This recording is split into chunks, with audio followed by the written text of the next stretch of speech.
Green flag is going to drop in just a couple of minutes, but now we're going to throw it to the track announcer for the invocation and the anthem, and then the green flag. So, folks, enjoy opening day of the Busch season, and let's join now Jim Trado. Ladies and gentlemen, please rise and remove your hats as the Daytona Beach Police Department Honor Guard present our nation's colors. Please remain standing and pause for a moment of silence as we remember the recent tornado victims of Central Florida.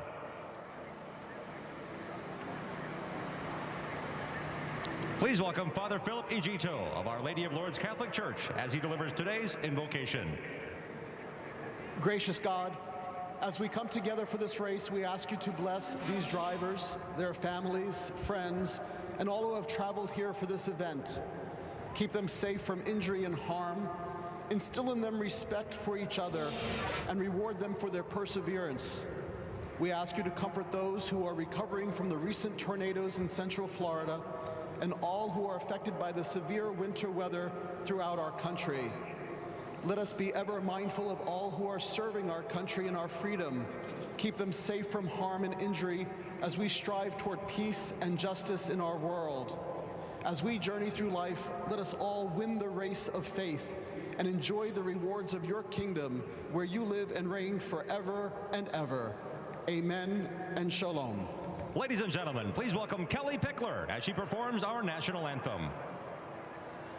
Oh, say, can you see by the dawn's early light what so proudly we held at the twilight's last gleaming, whose broad stripes and bright stars through the perilous fight of the ramparts we watched were so gallantly streaming.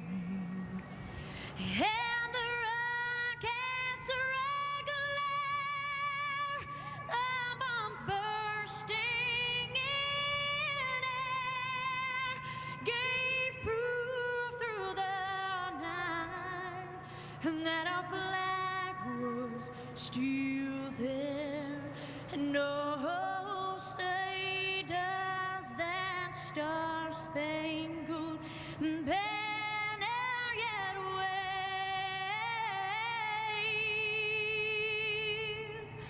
o'er the land of the free and the home of the brave.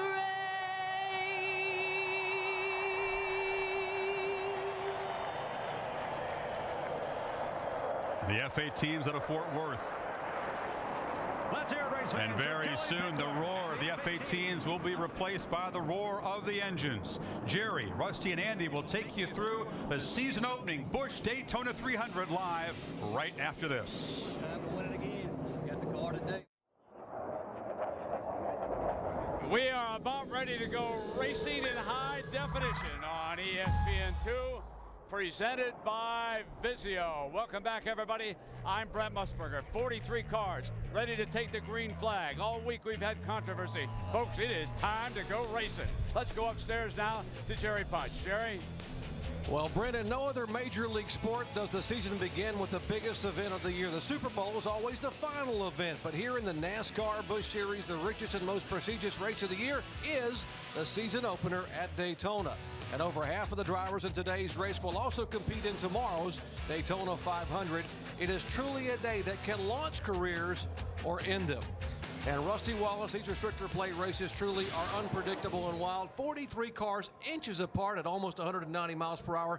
As a driver right now, what are you thinking? Well, Jerry, I've raced in these races many times. The thing I'm worried about right now is the start of the race. They're going to go down in turn one, 2 wide, then they're going to get 3 wide. And then I'll tell you what, down that back straightaway, all heck's going to break loose. They're going to have to be real careful. I'm concerned about the cars going away, the handling. I'm concerned about the rookies. I'm even concerned about the veterans. These guys are going to get real aggressive. They got to be calm and start logging some laps. Andy, we have marquee drivers like Kevin Harvick, Casey Kane, Tony Stewart starting toward the back of the pack. Now, what do you think will happen with those guys in the early laps? Well, I believe when that green flag waves, Tony Stewart and those others are going to rocket to the front. Don't be surprised if one of those guys is not in the lead or near the lead in 20 laps. As a former car owner, I can tell you the pressure to perform is huge.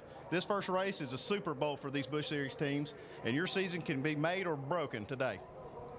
Well, Rusty Wallace, you know, you watch Tony Stewart at the back of the pack. You've driven these cars a number of times over the years. How difficult is it to come from where he is to the front in these kind of racetracks? Well, Jerry, it's not difficult at all. These cars get a big draft. They got the wicker on the top. They got the gurney flap on the back. Rear spoiler creates a lot of turbulence. They can get from the back to the front pretty quickly. And we were talking to Stewart earlier. He said he's going to lay back. I don't believe that. They're all going to try to be careful. But one thing about this style of racing, they can flat get from the back to the front all over the place today. These cars handle pretty good.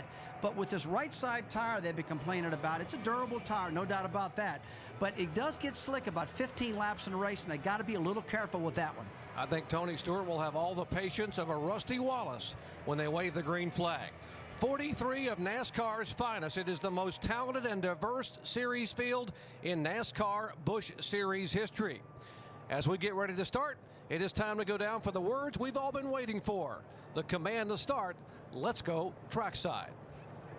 Ladies and gentlemen, please welcome your Grand Marshal, Orbitz Worldwide Chief Marketing Officer, Randy Wagner, as she delivers those most famous words in motorsports. Gentlemen, start your engines.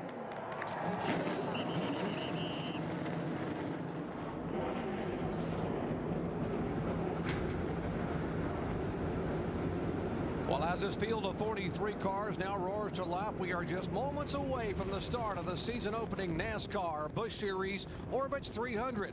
Let's update the stories we'll be following all day, starting on pit road with Alan Bestwick. Tony Stewart is going to start this race in 38th position. I talked to Tony just a moment ago before he put up the window net and pulled on the helmet. He said the word of the day for him is patience. He and his friends plan to drop to the back of the pack, let some of the traffic thin, and then work their way to the front. But even going to the front, patiently pass some of the drivers with less experience in the Daytona draft. You got to finish first before you can... I got that wrong. You got to first finish before you can finish first. Let's go to Dave Burns. Alan, I'll start now. And you heard on the NASCAR Busch Series countdown all day long talking about Carl Edwards as the favorite this year, although Doherty said now we've surely jinxed him. But anyway, how does Carl do it? How does Carl Edwards win the 2007 Busch Series Championship? Well, the first thing he's got to do is get out of Daytona a whole lot better than he did last year. Last year, early in the race, involved in a wreck, finished 39th. That's the way he went to the second race, deep in the points. He needs to change that this year to send himself on the way to the 2007 championship. Mike Massaro. For the second time in his career, Eric Almirola is on the pole, but unlike the first time, he'll actually get to participate in the race. Back in June of 2006, he merely qualified the car for Denny Hamlin, who was commuting back and forth from Sonoma with his Nextel Cup activities. This, however, is a dream come true for this 22-year-old who grew up less than 150 miles away in Tampa Bay, Florida. After winning the pole, he said it was the last thing he expected, but he's now in position to shock the racing world once again as he leads the field to the green in just his 10th career start. Jamie? Well, Mike, as we've heard throughout the show, one of the biggest stories in NASCAR is Juan Pablo Montoya. The open wheel start is here in NASCAR, and you know he has 4 Busch starts, but today begins his, well, I guess pursuit of a championship, you'd say, in both Busch and Cup and the Rookie of the Year honors. Now the question is, has he made some friends? Has he gained some experience and respect to get drafting partners today? And Doc, if so, will he know how to use it to get to the front? Well, Jamie, we arguably have the most talented and diverse starting field in the NASCAR Busch Series history. Take a look, 6 former Indy 500 drivers, 2 that have won it, 23 drivers who will race today and in tomorrow's Daytona 500, and 11 drivers, yes, 11 making their first ever NASCAR Busch Series start here at Daytona at the World Center of Racing. Well, the NASCAR Busch Series finest are back, and so are we. We'll kick it off when we come back.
welcome you back to the World Center of Racing, Daytona International Speedway. NASCAR on ESPN is the exclusive home now of the NASCAR Busch Series. So we get ready to kick off race number 1 of 35 on this $50 million tour for 2007.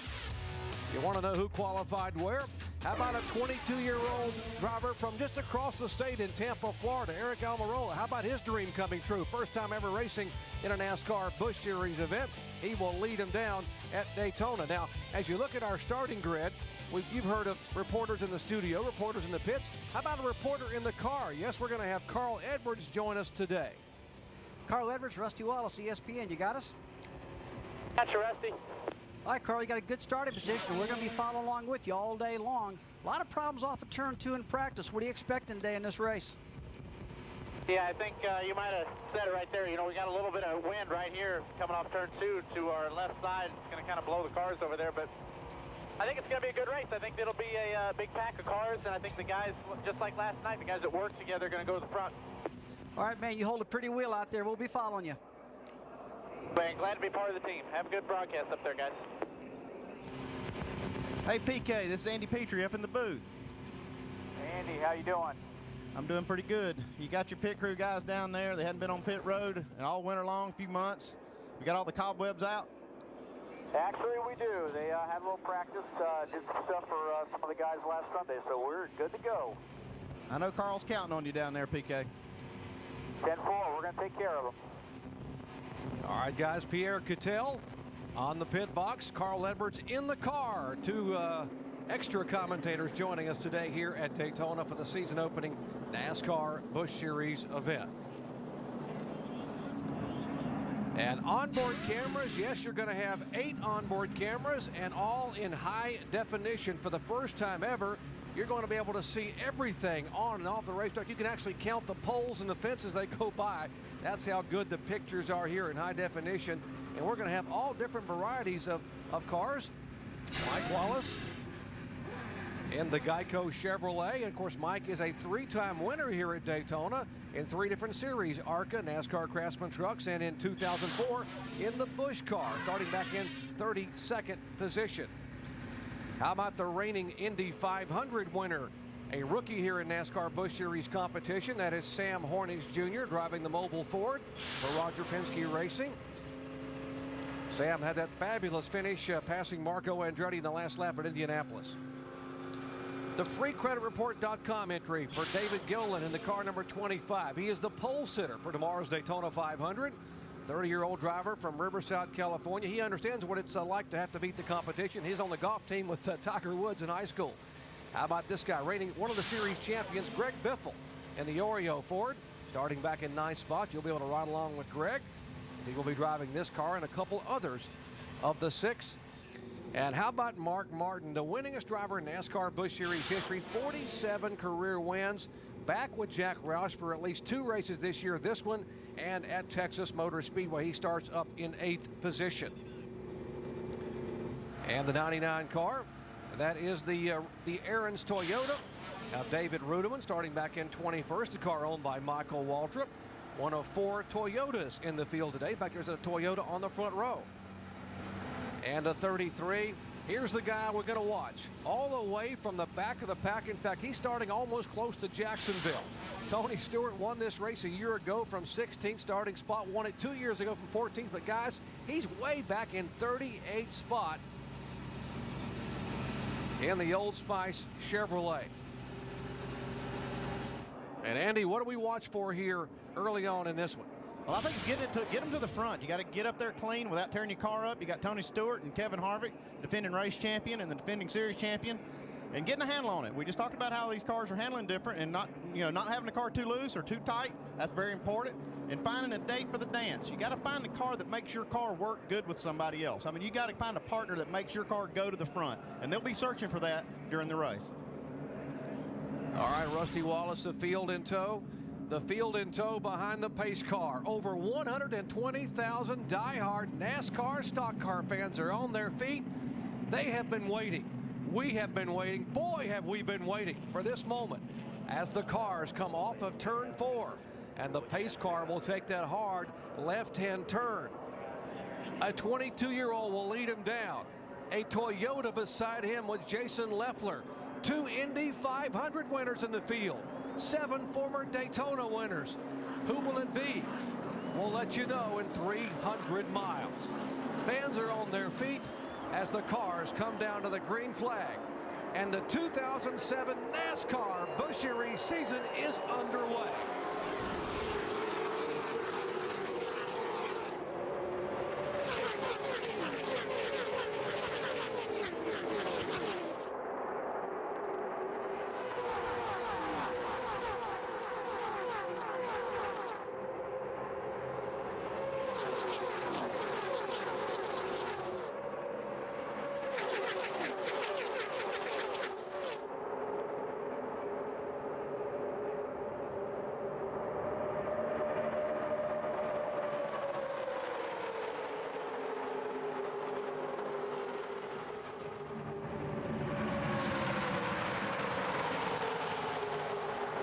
Turn 4, 31-year-old Jason Leffler in a Toyota will lead the first lap. How about that? Toyota in its first ever Busch Series start leads lap number 1. I tell you what, that didn't surprise me at all. Jason Leffler's car's been strong throughout practice. A lot of horsepower, guys. For him to get that good jump and get going, that was really good. Now the inside lane's picking up right now. The 18 car, Eric Amarillo, he's gaining some speed right now with John Wood behind in tight tow. It's going to take guys working together throughout the day. Now I think pretty shortly, though, these guys are going to start going 3 wide, and that's when the trouble could start. We're going to see them run 3 wide, and we're going to see them all in this big pack till these tires start getting some heat on them. So guys that need to make a move, they need to make their early move right now while the tires are good. One of the cars in the middle, you see the car in the black car in the middle. That is the 55 car of Robbie Gordon, who started back in 14th spot. Robbie had to have this car repaired off-site 2 days ago. They worked until 6:30 in the morning to get it back for qualifying. And he does not have a conservative bone in his body, guys. He is going for the front in a hurry. Now, Robbie's not the type of guy that's going to lay back. He wants to win this race and prove some things to some people, so I don't expect him to lay back at all. He's going to work the top lane, the bottom lane. You saw him bottom out there a little bit. Sparks flew out of that car. You know, they did a lot of work to that car, Jerry, repairing it, getting it ready to go. It looks like it's handled real well right now. You got to look at Paul Menard in front of him. He's a good guy to drag it. For Juan Pablo Montoya, this is something Montoya needs to do. Just stay still now. Stay in that outside lane. Be careful. How about last year's winner? We told you Tony Stewart was going to try to come motoring up from 38th spot. There's a look at Tony Stewart. That is the 88 car of Shane Huffman behind him that's owned by Dale Earnhardt Jr. As you ride on board with Tony, you'll see that he is being a little more patient than possibly we thought he might be. What's going on with Tony Stewart, Alan Beswick? Doc, just the same thing that we talked about pre-race, but I was with Tony waiting to do the pre-race interview when Dale Earnhardt Jr. walked up to him, and Earnhardt Jr. initiated the conversation. Everybody expected Jr. to rocket to the front of this field. He was the one that said, hey, I'm going to go to the back and hang out for a while and let the pack thin out. Maybe we can miss the big wreck, Trouble which on the just back happened. straightaway. The 47 car of John Wood is spun, involved with the 32 of Dave Blaney. Hold the brake. Hold the brake. And those are spotters talking to their drivers, and Blaney has gotten his car righted. John Wood, the young third-generation driver out of the Wood Brothers stable, that's his machine, the Clorox American Red Cross Ford that had qualified so impressively at third. And here we are in lap number 3. We have our first incident of the afternoon. Yeah, I was talking to those guys. They were very optimistic with John Wood. They thought they were going to have a great car today. Man, I know they hate to be knocked out early. They don't have too much damage on the Wood car, but it looks like this one here does have some damage. David Reagan, he's got some damage that's probably going to put him in the garage for a little while. Put 2 tires on it first. 2 tires on. Let's see if we can see what happened as you watch these cars coming off of turn 2, bottom of your screen. Guys, classic example. This 10 car made it 3 right in the center of the track. Gianna Andretti got so close to the 47 car of John Wood that he lost his downforce. And that's a classic case of just losing downforce. They're running that tight together. It really kills the downforce. So Woods was the guy lost out in this deal. But the 10 car running 3 wide, if we go back a little bit, we'll take a look again. That's what's caused this problem. You see the contact there, Blaney and John Wood. How much control do you have over these cars now when you're spinning now backwards onto the asphalt like that? Well, Jerry, there's not a lot of control, but what you need to do is turn this wheel all the way to the left and lock the brakes down. If you try to back steer, this car could go right up the racetrack again. They always teach you, turn left, lock it down, don't let off the brake. On board. Go high, go high, go high. Come back down, come on. Good job. You heard what David Rudeman heard. Now look from across turn 2 and watch the left side of your screen here. Well, by that time, the 47 of John Wood's already lost it. Blaney, everybody's checked up, and they start pile driving into each other. And that's what happens here, Jerry. You get this big chain reaction going on when something up in front of you happens. Generally, it starts in the front, and boy, it feeds itself backwards. All right, guys, first caution, 3 cars involved on lap number 3, and Andy Petrie, pit road is open. What do you do if you're a crew chief? Well, we're going to stay out if we're up front. These guys have got some problems with their cars, damage. They're going to pit, but you're going to have some other guys that are at the back of the field that may even want to make some chassis adjustments. Maybe some of these guys that qualified with a different setup and more for qualifying will may undo some of these things, and they'll take this opportunity to do it. And remember, these cars were impounded after qualifying, so they have not been able to make adjustments on these cars. So most of the drivers opting to stay on the racetrack. An early incident here at Daytona. Turn 2, 3 cars involved in lap 3. Back in just a moment.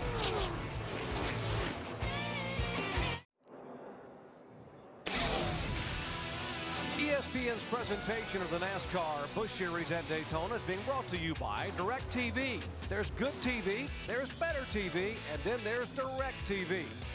And by Nissan, who invites you to shift the way you move through the world. We've had to shift gears here early on in the NASCAR Busch Series event at Daytona. Lap number 3, 3 cars involved. John Wood, Dave Blaney, and Dave Reagan. As those 3 cars had sustained some damage, we've had cars on and off pit road, and there's still some work being done on the 90 car of Stephen Like. We will mention for you Joe Nemechek fans that Joe has taken the 87 car behind the wall. We are checking. We are being told preliminarily that he may have a hole in the radiator from some debris. There's the work on the 87 car, the Nemco Motorsports efforts for Joe Nemechek.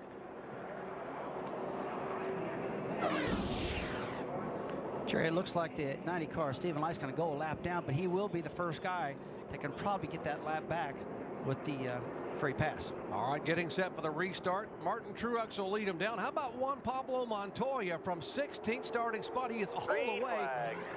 Everybody's rolling. In 7th spot. So watch for Montoya. He was awfully good in one of the NASCAR Cup Series dual qualifying races. In fact, he led the first 22 laps of one of those races on Thursday. Very impressive in the 150s on Thursday. I expect him to have a really good race here. This is a different package. We heard him talking to pre-race that the aero package on these cars being different makes them drive different. So he's having to adjust a little bit to that. Not just to stock cars, but he's got to adjust to 2 different stock cars. There you're riding along with Greg Biffle as he's trying to make a move to the high side of Montoya as they look at the Jason Leffler car.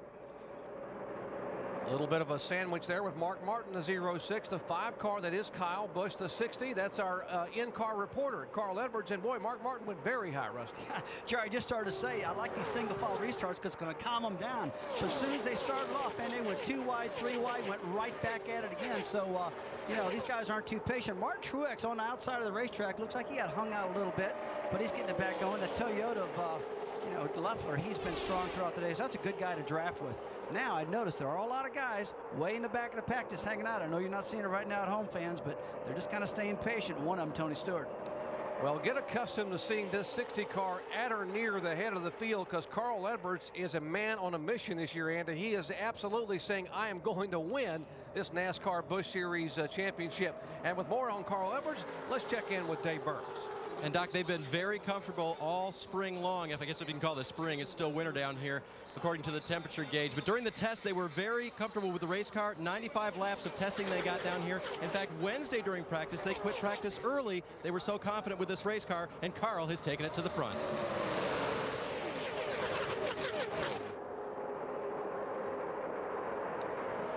Carl Edwards leading the way here early on at Daytona. And he was the one of the drivers doing triple duty here. We mentioned that he will be in the Daytona 500. He also ran in the NASCAR Craftsman Truck Series event, a wild scramble that was held here last night. We got a good guy to talk to, Carl Edwards. We'll be checking in with him throughout the day to see how his car's driving. It looks like we got the right guy to talk to. He's put that number 60 car right up front, and he's hammered down right now. He's got the best deal going right now, though, Andy. He's in the front. He's got the clean air. He's getting downforce to the front of that car. And I'll tell you, as a driver, man, you want that. That makes their car handle so much better. And look at Juan Pablo Montoya all the way up in the 4th position. That surprises me a little bit. I thought he'd be a little more patient. Now, he's not doing anything wrong, but he is running great out there. Yeah, we see some of these guys, even Carl Edwards was off the bottom of the racetrack in 3 and 4, so they're starting to slip around a little bit. We see Juan Pablo Montoya, he kind of slipped up the racetrack with Matt Kenseth getting under him.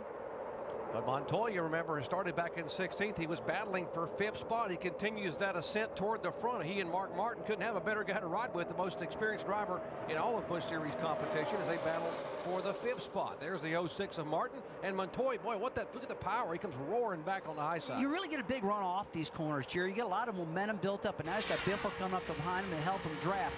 One interesting note, I'd like to know how that car's handling, because when Kenseth got up underneath him, it really made his car walk, and he ran up the racetrack. Kind of lets me know that maybe he's a little unstable, not real comfortable the way the car's handling. Yeah, they're slipping around a little bit. He got forced up into that upper groove, and you can see what he can do here. He's going to try to feel this thing out and see if he can run that high groove.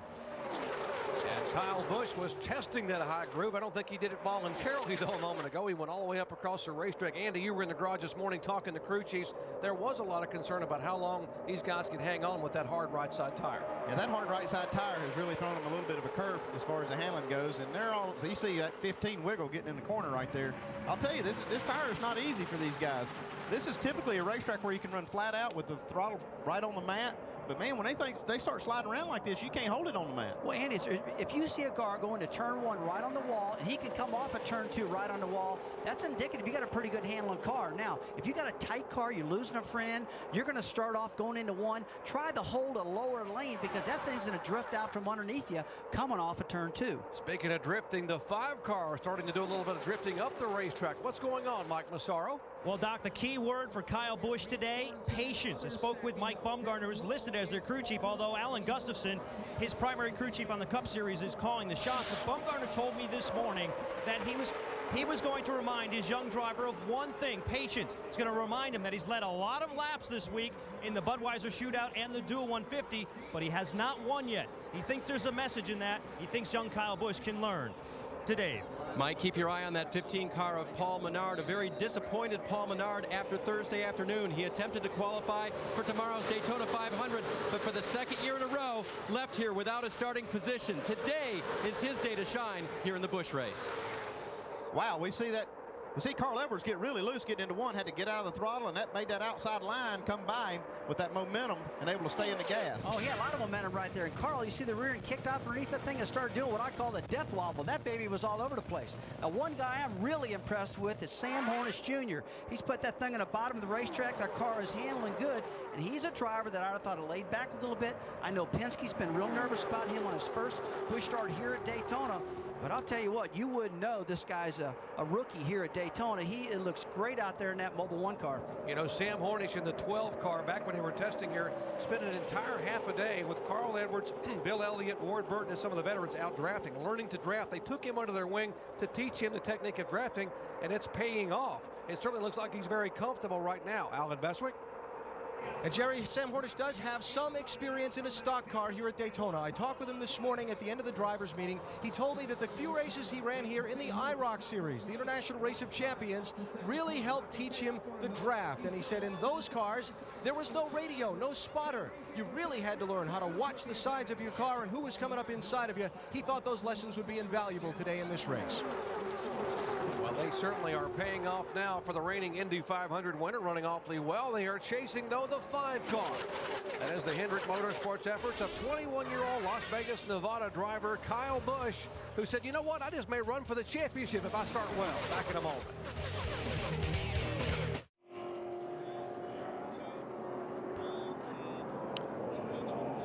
Back at Daytona, we are under caution here for the 2nd time today in lap 16. A major melee off of turn 4. And there are the remains of the Casey Kane car. And there's the 10 car involved. Also John Andretti, the Camping World Toyota. One of the quicker cars in the field today. And let's see if we can show you what happened. Again, it was an incidence of a car getting in the middle. Rusty? Yeah, the 41 car of Casey Kane got in there. You see, loses his downforce. Guys, you just don't want to be in the middle. We talked earlier about you get 15 to 20 laps in this race. These cars are starting to really handle bad. All you Cup guys sitting in your buses, listen right now, listen up. These cars, the handling's going away about this time. And you saw the 41 car of Mears get right there and lose it. We saw the same thing happen in an earlier wreck with the 10 car of John Andretti. These things really start wiggling around, and I was concerned about this, Jerry. Here's Reed Sorensen. Watch his car in the middle here. The back starts to turn. He turns the steering wheel, Rusty, but I guess it's all over then. Well, when you come off the corner, Jerry, you can't let that car run out up towards the racetrack. You're kind of compacted down to the middle. It causes your car, if you do have a loose car, just to get looser. And so that's the biggest problem that happened here. A lot of carnage right now. The guys in the back, look at all that smoke as a driver. Man, how do you get through that? These guys are just on the brakes, off the brakes, talking to their spotters. This is one of the toughest things for a driver. Look at all that smoke. Yeah. This is what we were talking about earlier. These Cup guys are in this race, and they got a different aero package to adjust to. That's Reed Sorensen. He's been driving a Cup car, drove one this morning in practice, and I think that they're just getting, you know, they just have a different feel with these Busch cars that they're not quite used to.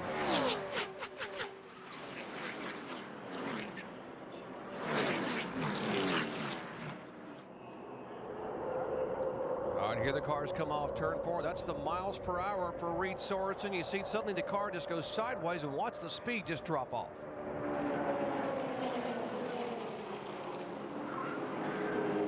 Ward Burton involved in the 27 car. Bobby Hamilton Jr. got nudged on both sides, but the heavier damaged cars are the number 9 of Casey Kane, and the front end of that car almost gone. He was turned right into the wall, Andy, almost head on.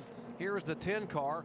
Tough break for John Andretti, the runner-up by 1 point a year ago for Rookie of the Year here in the NASCAR Busch Series. Thought they had a shot to win this in the Todd Braun machine. They pushed that car back to the garage area. Sure, I think I got to make a correction. I've been calling the 41 Casey Mears. I'm used to driving for Kanaski so much. Actually, Reed Sorensen lost that car off there. I apologize, folks, about that. Still getting used to these colors.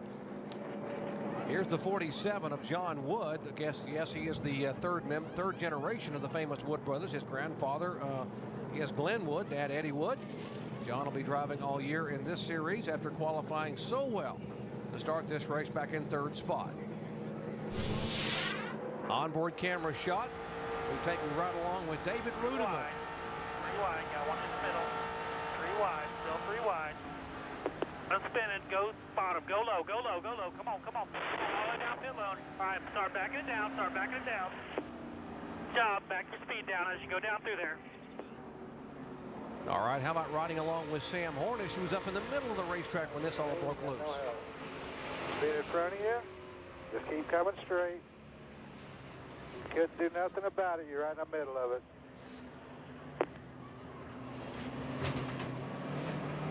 That was the Jason Leffler car right in front of him that peeled away. And I guess, Rusty, if you're Sam Hornish in those situations, you pretty much are helpless. Jerry, that was one of the greatest videos you just saw, or replays on our ESPN high-definition in-car cameras, because you saw what you see as a driver. It's so much smoke, you're just hoping that you make it through. Now, look, he hasn't had much damage. A little dent in the left front fender.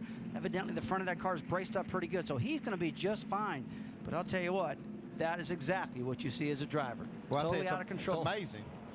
And remember what Alan Bestwick told us about the fact that Dale Earnhardt Jr., this guy, and Tony Stewart, the guy right behind him, had a little discussion about, hey, guys, let's just take it easy. Let's lay back early on instead of being a rocket early on. And if they, by laying back, hey, guess what? They stayed out of this mess. Yeah, but he's still taking a chance of getting in it. All right, let's check in on pit road with Alan Bestwick. Well, Mark Martin not happy with the handling of his car. They're going to try and help the back end. He says it's out of control. 4 tires and an adjustment. You see the wrench in the right rear corner to turn the track bar on the car. Mike?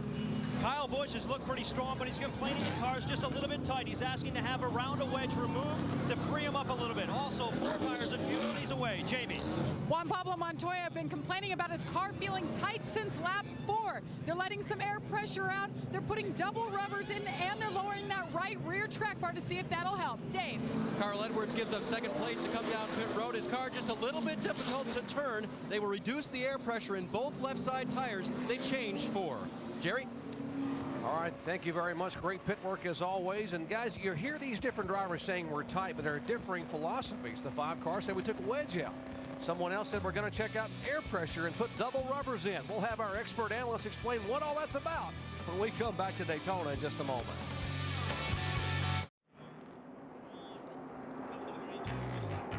Back at Daytona International Speedway under caution for the 2nd time today.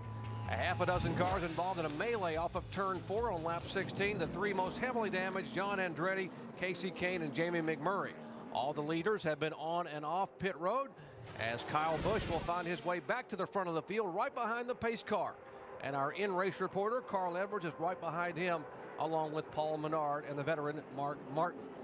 They will come down to take the green flag and go back to action here. If we can get a few laps under action, guys, but these cars are slipping and sliding a lot in traffic. Well, they really are. They're slipping all over the place right now, Jerry. That's what these guys got to be careful of.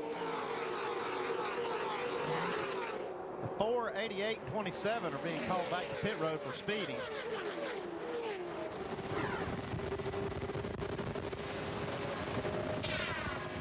High definition onboard camera with Carl Edwards. As you watch the back of that 5 car, they just put fresh tires on, and he's still bobbing and weaving around this racetrack. Okay, the 488.27 were not called back to pit road on that lap. They were earlier, and they had to start at the back of the field on the restart. All right, guys, we're going to see if those adjustments they made, they went differing routes on making adjustments on the cars that were all tight. You see how much that will affect these cars here in the early laps. A lot of these cars, if they get tight late into a run, I mean, they just get tighter and tighter and tighter. If you get the car handling good, you're going to be pretty free at the start of the race. They're going to be slipping and sliding the back end. And then as the fuel burns off, the car should get better and better and better. That's one thing I'd be watching as a crew chief. Although, with that said, you got to be a good driver to really hold on to that baby when those cars are loose early in the race. Okay, we're hearing they got some smoke coming off the 8 car.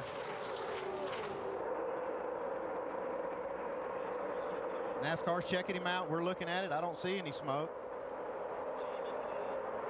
Okay, Jamie Little, do you have anything to add to this? Yes, Andy Petrie, actually, when all those cars got together, Junior's own car that he owns, the 88 of Shane Huffman, got into him. And so it caused a little damage on the 8 car on the left rear. The tire was just rubbing a bit. They came in, they banged it out, put some tires on. All is well now. But, guys, that's the second time this week we've seen an owner get into his own car. Yeah, it looks clear now. You can tell them down there that we don't see any smoke up here. It looks clear. And speaking of clear, we are being told that Casey Kane has been treated and released from the infield care center after that incident there. And one car on the bottom of the racetrack looked to be the 42 slowing down. As you're looking at Dale Earnhardt Jr. as he's moving in on Sam Hornish. There's the 42 of Juan Pablo Montoya on the apron. Yeah, I hear him saying on the radio there's something wrong with the motor. Tell you what, that was an abrupt move. He come down that front straightaway, guys, wide open and went right on the apron. I thought he was going to spin it. Don a motor, man. Don, get your helmet on. Get your helmet, go over the wall. You and Philippe. Yeah, you hear the crew chief there talking about that is Brad Parrott telling the motor man. Kill switch. There is Brad. No, it's running. It's misfiring, but it's running. I tried. And he's telling the motor man, you got to have a helmet on to go over the wall and check the engine. Look at this shuffle up front. The 5 car is Kyle Busch. He is the leader. Behind him, Mark Martin, a 47-time winner in NASCAR Busch Series competition, has come all the way with the Dish Network for you. Riding on board there with Mark. He has never won at Daytona in a Busch Series event, despite the fact that what's that little water we saw on the windshield? That's just a little bit of overflow coming up. That's not a big deal if you just see a little bit of it, but if you see a lot of it, you got to get concerned about it. Well, so Jerry, we'll keep an eye on that. Jerry, don't look right now, but the 2 and the 21, the Richard Childress cars, they decided to pull the pin. Let's get going right now. We're tired of hanging out in the back, and they just drove right to the front of this pack. They in the back, messing around a little bit, and finally they said, hey, let's go. And boy, I tell you what, you can just tell when these guys want to stand on it and have the nerve to get up there and mix it up, they can do it because the draft does so much. It can take you from the middle pack car all the way up the lead and nothing flat. Here's Juan Pablo Montoya's car, the Haviland Dodge, and the crew there for Chip Ganassi. Yeah, we can see the engine's running, the pulleys are turning, but he must have a miss or something wrong with it. They're trying to find it. You know, that's pretty good what Pablo done, Andy. When he felt he had an engine problem, he thought it was going to blow. He got it down off the racetrack on the apron to keep all the oil from coming out, but it's pretty obvious he doesn't have a blown engine. We got some type of misfire or something like that. Jamie, can you add? Rusty, you're exactly right. That's exactly, they just shut the motor off. It was definitely a misfire. Juan Pablo Montoya brought it in. The boys are done. Not the way Juan Pablo wanted to make his debut here at Daytona. But I tell you what, I will remember about him from 16th starting spot all the way to 5th in 11 laps. I will never forget I bet he won't forget his first start at Daytona. Jared, that's the first thing I remember. Remember him in the 150s. He led and led and led the other day in the Gatorade Duels. Had a great run leading and fails a right front wheel bearing. Now he's up there running 4th, 5th, running great, and now he has an engine problem. Tell you what, he has proven to me that this guy knows how to drive. One thing you got to do when you got a great race car driver, you got to put a bulletproof horse under him so he doesn't have any of these kind of problems to get the best that he can do. I mean, he can't do anything standing there on pit road. Let's check in back with Jamie. Juan Pablo Montoya talking to his crew chief. Juan, what happened? I think we lost the motor, dropped the valve or something. You know, it's a shame. You know, Texaco Havoline Dodge car was fast today. But I thought at the beginning it was going to be tight, and even when it was tight, you know, we're hanging out. So we took our time in the pits, put a couple of rubbers in the right rear, and it was fast right there. So it's a shame. You didn't get many laps, but your first experience at Daytona, how was it out there? It was good. You know, we had a fast car, and we're using it pretty well, so I was pretty happy. Juan Pablo Montoya out of the race car, guys. He will be back for Daytona 500 tomorrow. Well, Jamie, thank you very much. The International Formula One superstar now coming to run full-time in the NASCAR Busch Series. And remember the guy from last year that no one could seem to beat, Kevin Harvick? Well, you called it, Rusty Wallace. He's on his way. About a 33 car of Tony Stewart. He's got a, you know, he said earlier, we got a good handling car. You know, qualifying doesn't mean anything, guys. Let me emphasize it. It just really doesn't mean. It's kind of a real good feel good for your team and stuff like that. But as a driver, you know when your car's right. If you can draft up good and that car handles good, which Tony said his car does, hey, I got all the confidence in the world in this cat. Hey, for Pete's sakes, he's won the last two. Tony Stewart's onboard camera. And currently in 14th spot, so started back in 38th. And how about Kevin Harvick? That's the car right in front of him. You see there that he's approaching. That's his car. And there's a 21 car. New sponsor colors for Kevin this year in AutoZone. He dominated and won the NASCAR Busch Series title a year ago with 9 wins. And Andy, you knew he was going to be a factor early on. Yeah, he's got a good handling car. Didn't qualify good. They weren't too worried about it, but he has a good handling car. Now he's up in the mix. What I see in front there are some Roush cars trying to get together. I see the hand signal out the window. You see some of these guys kind of waving, trying to get together. So let's look for see these Roush cars gang up on these Chevrolets. All right, Kyle Busch trying to hold off a Toyota. And I have been impressed with the strength in the opening race of the Toyotas here at Daytona. They were stout last year in the NASCAR Craftsman Truck Series, but let's see if the 99 car of David Rudiman can put it back up toward the front. I'll tell you what, we talked all about the horsepower. Those engines got a lot of power in those Toyotas right now. And probably Rudiman, if you think about it, he's one of the raciest guys out there. I feel pretty good about the way he's going to run cars, the Michael Waltrip camp. He's good over there. I'll tell you, 3 wide up front again. 2-car Clint Boyer, 32 at David Blaney, and Martin Truex dicing up there, guys. Hold on, man. I'll tell you what, you don't want to do that this early. Well, this is awesome. NASCAR Busch Series racing at its finest here at Daytona International Speedway. What a way to kick off the season here. The first of 35 events. 3 wide racing. There's Dave Blaney's car trying to slide by as you look across from Carl Edwards' onboard camera. Blaney will take the spot away. How long can Kyle Busch hold on? That Toyota of Rudiman is awfully strong. How about Biffle and Truex? They're on the march, as are Tony Stewart and others.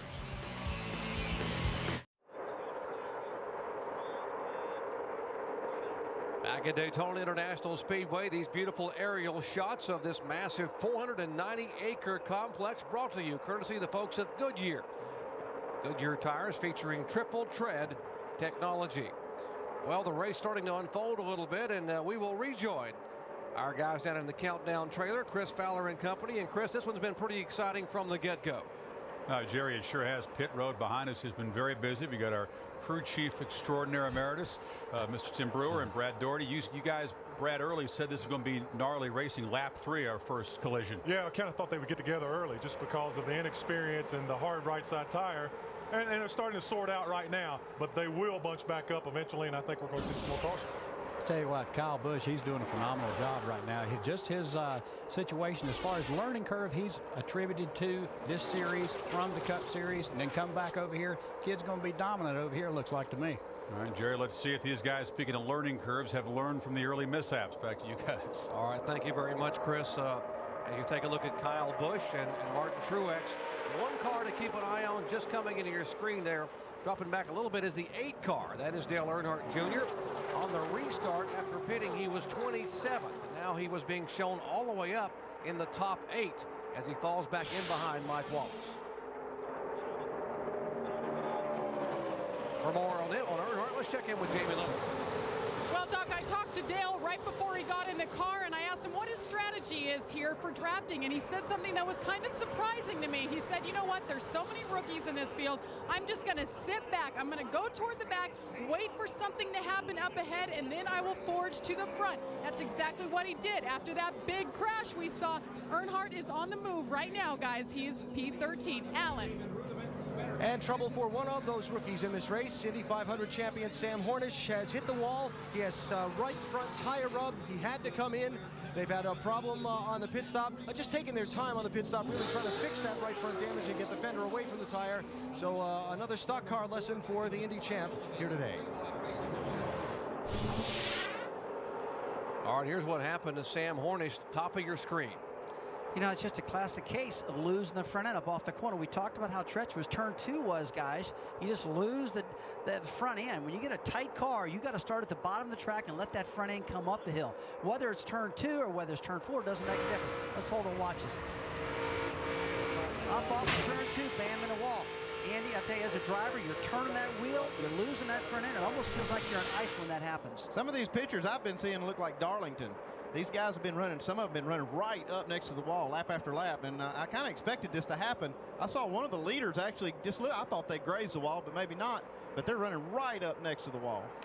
Rusty, you've talked to Sam Hornish a lot. How steep is the learning curve for him to be able to come here and make this first start? I mean, Roger Penske has never fielded a car in a restrictor plate super speedway race in Busch ever before. Well, the learning curve really is steep. He's got to understand what the car is going to do when it burns the fuel off and then when the tires wear out, stuff like that. And above all, you got to look at the racetrack you're going to run and say, okay, what is the most critical part of this racetrack? And here at Daytona, it's always turn 2. When the cars get tight, they lose the front end there. He learned the hard way. And add insult to injury, Sam Hornish was caught speeding. You know, when you get kind of geared up for these races, especially a big race like this, and then have a problem, it's kind of hard to get calmed back down and do it the right way. And this is a rookie, too, with our rules. So he made a little mistake. You're going to have to come back down pit road. Stop it. It's actually a pass-through penalty. All right, the low Chevrolet of Kyle Busch is showing him the way, leading down the Arby's machine. That is Matt Kenseth. Hard to get accustomed to the new colors here for the first race of the year, and they have different colors and color schemes, obviously, in the NASCAR Nextel Cup Series garage. Matt Kenseth, and boy, did he finish the 2006 season with some strength. Won the last 2 events in a row. There's Matt Kenseth. He won at Phoenix and won the finale at Homestead Miami Speedway. Hope to keep that momentum up here to begin 07. You know, Jerry, as a broadcaster, they're always wanting us to make our picks. Who's going to win this race? Who can do this? Who can do that? You know, it's just a big educated guess. And I kept wanting to say Matt Kenseth because he's always up front all the time, but I just didn't. You know, you're talking about the colors. Look at all the different cars these guys are in right now. Number 17 car, Arby's car. Look at that thing jump around. You see that, Andy? Really loose. Tell you what, it's hard to get used to these colors, and it's hard to get used to how slick this track is today. They're searching for grip. You remember that 32 car that was involved in that early wreck? He's all the way up to 5th place right now. Yeah, Dave Blaney is an old World of Outlaws driver. When he flips or gets sideways or gets hit by somebody, it just fires him up. It doesn't bother him a bit, I don't think. Now, I've been watching. There's a lot of guys still laying back. You see Blaney, he got damaged a little bit on the left side. He's okay. But look at the right rear quarter panel of that car. It looks like it's tore up a little bit.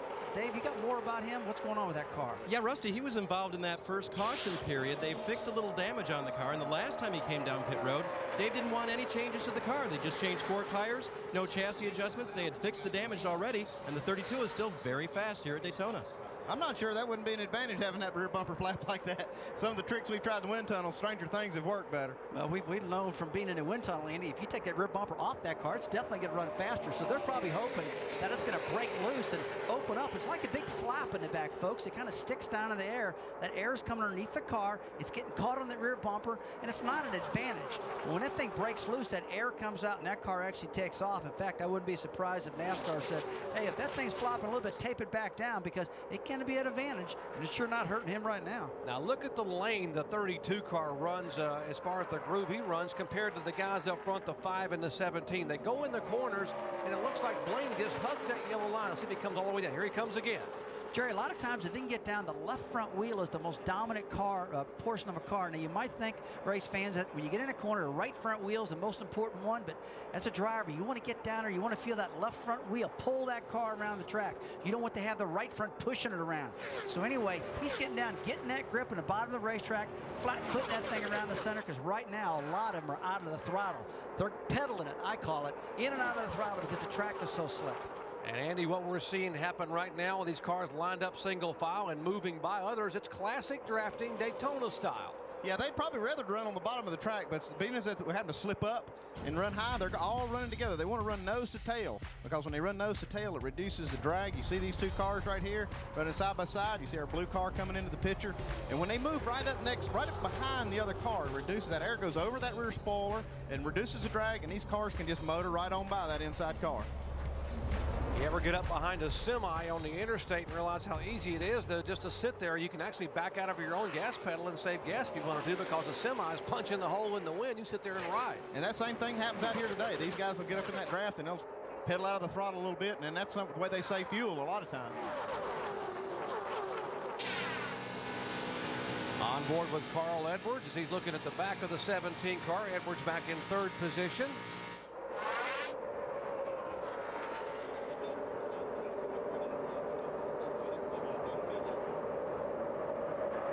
All right, we've got a new feature we want to take a look at. It's called Draft Track. Folks, let's check this out. This actually show what it feels like and when you're drafting a car. We're talking about the numbers, the downforce, how it really affects the boost. When a guy pulls up behind you and he gets real tight to you, you can really feel your car take off. The car and your car get loose also to actually get the back of the car feeling light. So let's take a look at this right now. Draft boost, 31 horsepower gain. Kyle Busch is getting from the help of the 17 car of Matt Kenseth behind him. Now he's not getting much now at all because he's in inside, hardly no help whatsoever. In fact, it's a negative right now because, now let's watch this, get back behind him, 44 horsepower gain. Now he's starting to really get some help, starting to gain some more power. Oh, nice, slipping back out. We got just a little bit delay there. Now the 60 car behind Kansas, what's going to happen? It's really going to help the 17 car shoot off. Now, if you see right now, he got such a good draft behind him, he shot him away from him. And boy, as we're watching this, Edwards is really getting loose out there. And you saw a moment ago when those guys drafted by Kyle Busch, all that draft boost went away. Went to zero, and now he's got back up and got some help from a car behind him, and here he comes back with a little more draft boost. So, boy, it really does have an impact on these cars when you're able to pull down like he does now and get a little bit of a boost from the cars behind you. That's the first time I've seen that. That's almost like a real-time wind tunnel. That's pretty cool stuff right there. Now, one thing you're going to see, Andy, if these guys can stay in line with each other, we can get a good, better reading on our draft boost machine we got cooking up right here. We can really give you a good idea of what's going on. When they're going back and forth, it really confuses our telemetry. But I'm going to give you a better idea what this thing really looks like. We can get these guys lined up, so if we can show you folks the better portion of it. All right, you see Kyle Busch's 5 car, Matt Kenseth, showing you the miles per hour. And the draft boost as well, as you're able to see how it fluctuates with these two cars. If you ever have a car in the wind tunnel, you'll see these real-time numbers. They jump up and down like that, and what you got to do is kind of average it out, but it's showing up in real time. I tell you what, boy, when you're driving that car, you get a guy pulls up behind you, your car will take right off. And boy, I tell you what, if he gets right up too tight off a corner, it can make you so loose it's unreal. And that is just one thing that we can really show here later on in this presentation with our draft boost. Speaking of boost and launches, how about the 60 car? That is drafting. Here comes Carl Edwards in a hurry. It's like he's late for lunch. He just pulled right up in front of the 5 car, and now he backs up right in front of the 2 car of Clint Boyer. He got that big boost, but I just heard him say in his radio, woo, this thing is loose. All right. Oh, he's got to run. Can he get it to go by? That's his buddy Matt Kenseth. And he slides right up in first place. And that indeed is drafting, as Andy Petrie and Rusty Wallace were explaining. If you have 2 cars in line, get that boost, get that shove. And the latest recipient of that was Carl Edwards, our new leader at Daytona.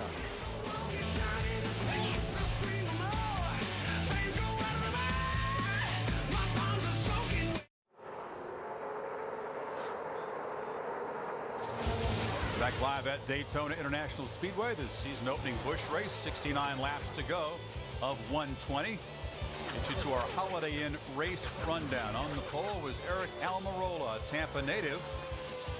Very first lap of the first Busch race for Toyotas, led by Jason Leffler's 38 Toyota. Didn't take long. We had a caution to lap 3 and then trouble. See Busch, by the way, passing Carl Edwards there. The lead has been changed frequently, but there's Reed Sorensen in the yellow number 41 car, 3 wide, getting loose, coming into Casey Kane. 12 cars involved in that mishap out of turn 4. Open wheel superstar Juan Pablo Montoya, a disappointing Busch season opener for him. Texaco Haviland Dodge crew giving it a look, but engine trouble forcing Montoya out. Not officially out of the race. Sam Hornish Jr., another open wheel star. He's already hit the wall and been given a penalty for speeding on pit road. So we're at lap 52 of 120, rejoined by Tim Brewer and Brad Doherty. What do you think so far? I tell you what, a while ago, I seen Carl Edwards come off turn 4. That was a great save. I mean, he had that thing crossed up like you wouldn't believe. But I tell you what, you know, Kevin Harvick, he's just sitting there lurking. I believe he might contribute a little bit here in a minute. What would you do if you were the crew chief for Carl's car? Because Edwards has been kind of loose, Tim, throughout the afternoon.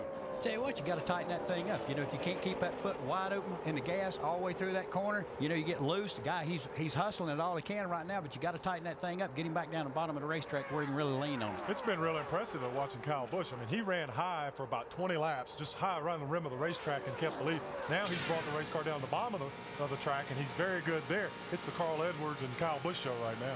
Montoya showing his considerable talent. He picked up about 11 positions in 11 laps. But, Tim, you saying Hornish Jr. got a real lesson in stock car racing at Daytona?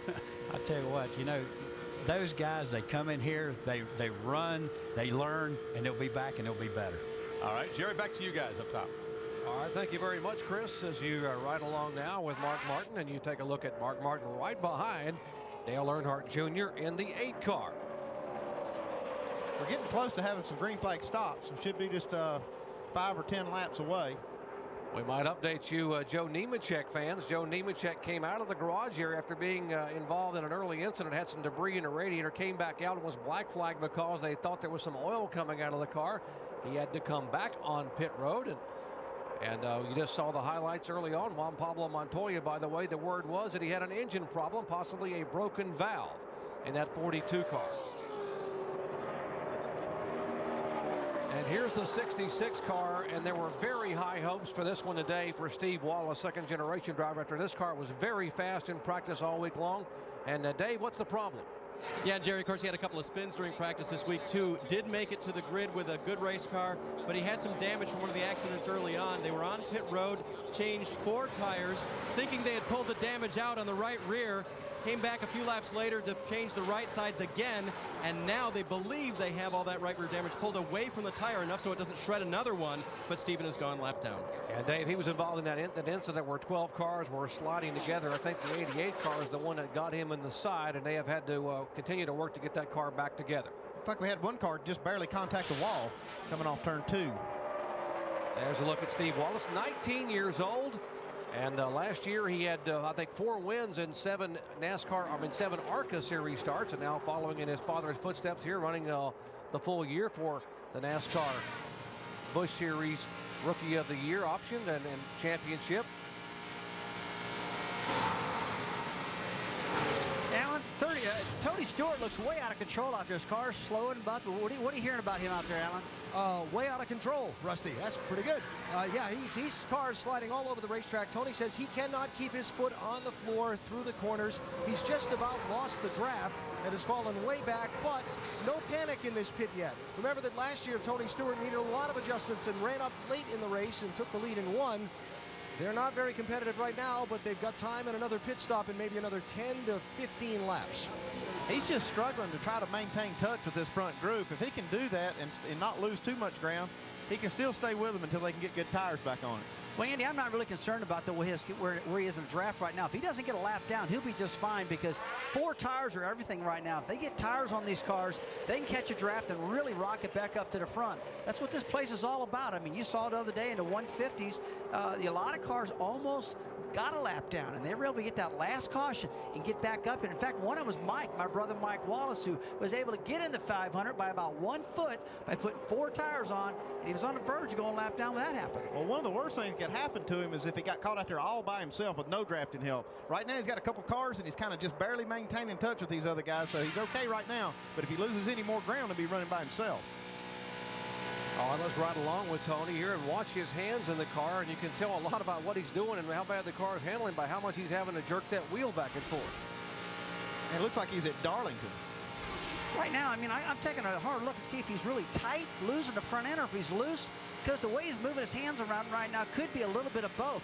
It looks like he's actually a little loose on the entry and tight up off the corner, which is 2 problems you don't want to have happen. Because when you got 1 problem, you can fix it. If you got 2, that's a lot tougher. I always hate to hear a driver telling me I'm pushing and I'm loose. I'm pushing here, loose there. And I got to say, which one do you want me to fix? We can see him right now. His right hand's going back. He's into it, back, back, back. And when he's doing that, that gives me an indication. Looks like that car's loose. Alan, you got more? Rusty, Tony's having troubles with both ends of the car. At the beginning of the run, he couldn't get it to turn the way that he wanted to. Then when the tire pressure's built up, now the back end is skating around on him, so he's had a little bit of both over the course of this set of tires since the last pit stop. Yeah, Andy, you're right, buddy. I tell you, it is a tough one, you know. When you lose the front end, you lose the back. As a crew chief. Whoa, we see him get off turn 4 right there. It looked like the back end scooted out from under. All right, what about you fans of the 99 car?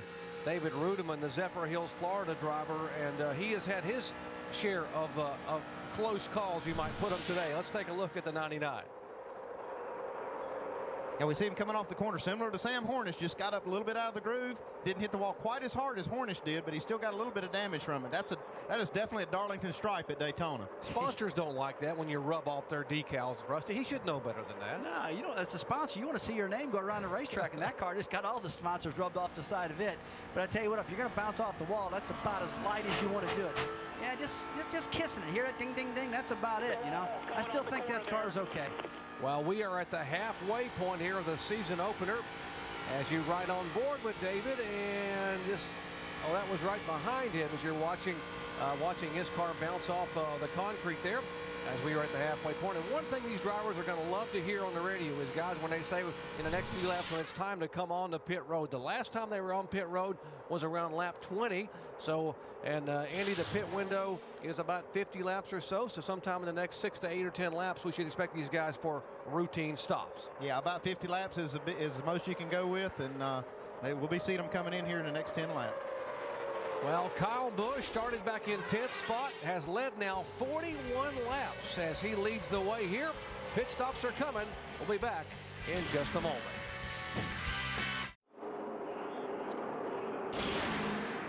And we welcome you back to Daytona, lap 63. We are under yellow for the 3rd time today, and an incident involving some debris off of the 99 car.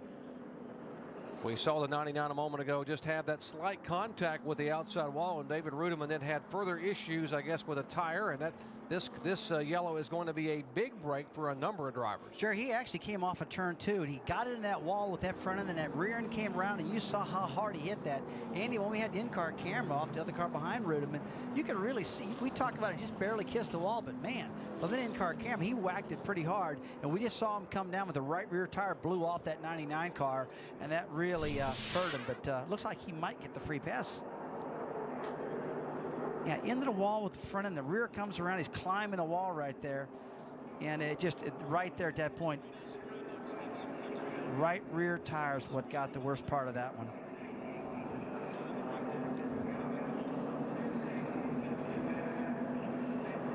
And you can see very top of the screen, see that the debris begin to come out from where this tire being cut and unraveling. And then he came down pit road for the tire to be replaced as NASCAR, having their spotters all around the racetrack, saw the debris and put the yellow flag out as a safety measure for all the other teams. You know, it's hard to really see that debris, Jerry. It was a lot of smoke and stuff like that, but I didn't see the rubber just flying out like these tires generally do. I was taking a good look at that before I opened my mouth, but I still didn't see the debris. But NASCAR did identify it on the racetrack through the caution. Rusty, you know how these guys feel. All these drivers love the fact now they can come on pit road and get some fresh rubber as they will come down at 55 miles per hour. Here is Kyle Busch headed down the entire field. Let's head down to Mike Massaro. Our leader, Kyle Busch, may look strong, but he's not settling for anything. He says it's awfully tight when they try to hold the bottom of the racetrack, and they lose all grip at the top. Subsequently, they'll make a chassis adjustment and a 4-tire change. Jamie. Dale Jr. coming in, 4 tires, fuel, and a slight air pressure adjustment to that right front. Dave. Jamie, Matt Kenseth said, I've never seen it this slick here. Normally, he'd be able to hand this race car that turns a little too easily. Chassis and air pressure adjustments to curtail that. 4 tires for Kenseth. He is now down and out of here. Whoa, Carl Edwards' car just slides out and wags the tail right in front of Matt Kenseth. That's a typical Daytona spot leaving, man. I'll tell you what, the rear ends get hung out in these cars, and they can have all kind of problems leaving pit roads. Always a tough one. Yeah, Jason Leffler trying to get in his pit, and he was all cocked around, and it actually moved over the line, the front line. He was trying to back up, and these guys trying to get out and cause a little bit of traffic. Great job, guys. Great job. Carl Edwards, Rusty Wallace, ESPN, you got us? I'm clear, Rusty. Boy, I tell you, it looks like the cars are totally out of control out there, losing their front ends, the back ends. You know, how's your car handling all that? The Scott's Fusion's a little bit tight right now. It's tight when you drive in, Rusty. It's like it's tight all the way to the 3/4 mark of the corner, and then it gets loose, but that's slowing me down. I'm watching this 5 car, man. He's got the rear end hung out 6 inches the whole way around the corner. Have everybody been running without their car? Who looks the strongest to you? I really think that 5 car is strong. I think Matt's going to be real good. He was real loose. If they got that one tightened up, that's who I'm going to go with is Matt. But, man, it's just a lot of fun out here, man. You know, generally the cars get tied up off of turn 2. Are you telling me right now, predominantly, it looks like all the cars you're looking at are getting loose? The cars I'm looking at, the cars that are going fast are loose. Exactly, Rusty. And mine, when I run the bottom down there, the front end just takes off. That's why you see me keep having to run the top, get in the shade up there, get some grip. It just won't turn off at 2. All right, man, we're following you. Bring her home. Thanks, man. That's all we got to do today. All right, our thanks to Carl Edwards as he is running in 3rd spot after having pit. And there's Pierre Kittel, as they have serviced the car. And Carl is going to try to hang on and win this one at Daytona while reporting for us from inside the car. Green flag in just a moment.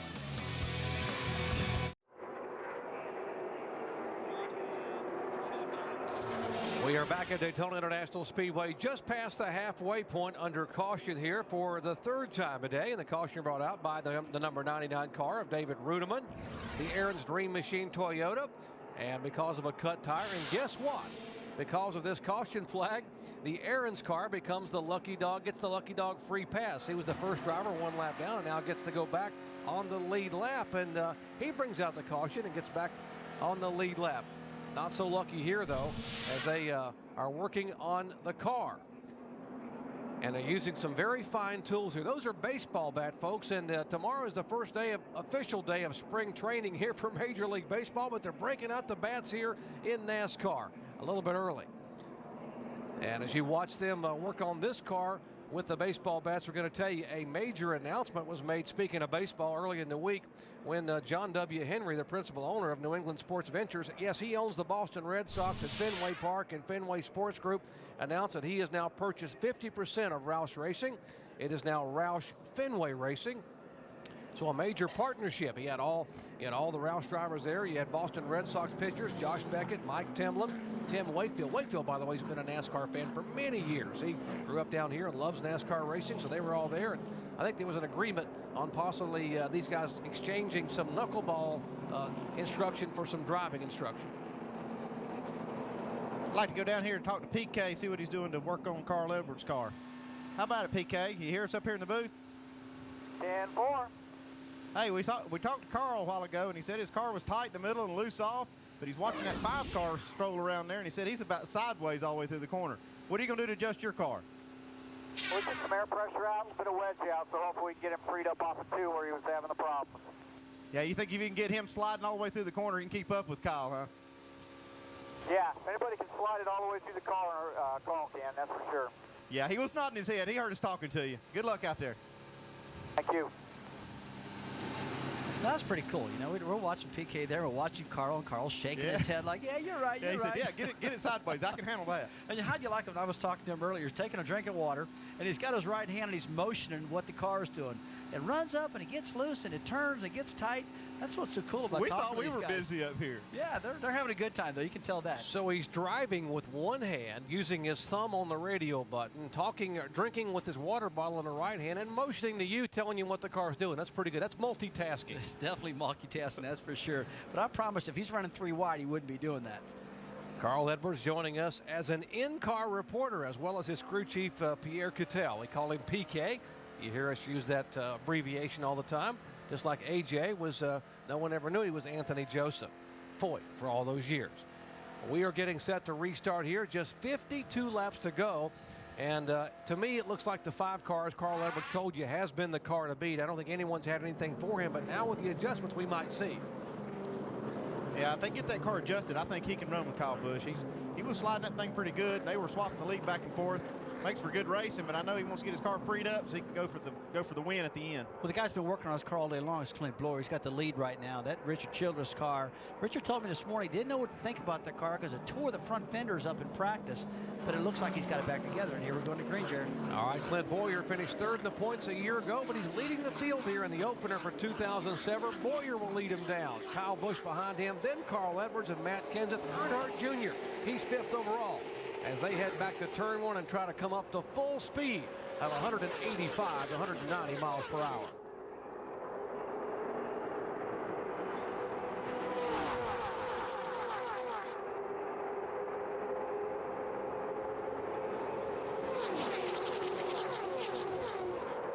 Still 27 drivers, 27 cars are on the lead lap, and they're all within about 5 or 6 seconds of each other. Whoa, that moved to the inside by Kyle Busch. He's not going to wait on anybody. Kyle on the bottom of the racetrack.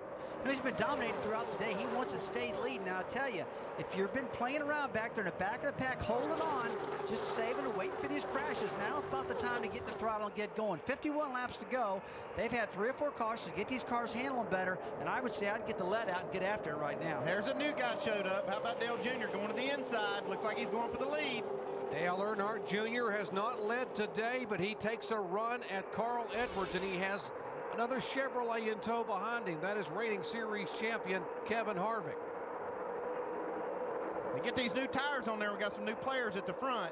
Hey, remember, when you got new tires, this is when you need to strike. A little bump drafting coming down the back straightaway. The 11 car gives the 21 of Kevin Harvick a shot in the back. And all of a sudden, I tell you, it makes you take off. Now, take a look at Matt Kenseth on the outside with Carl Edwards. Look how he just shoots her right through that.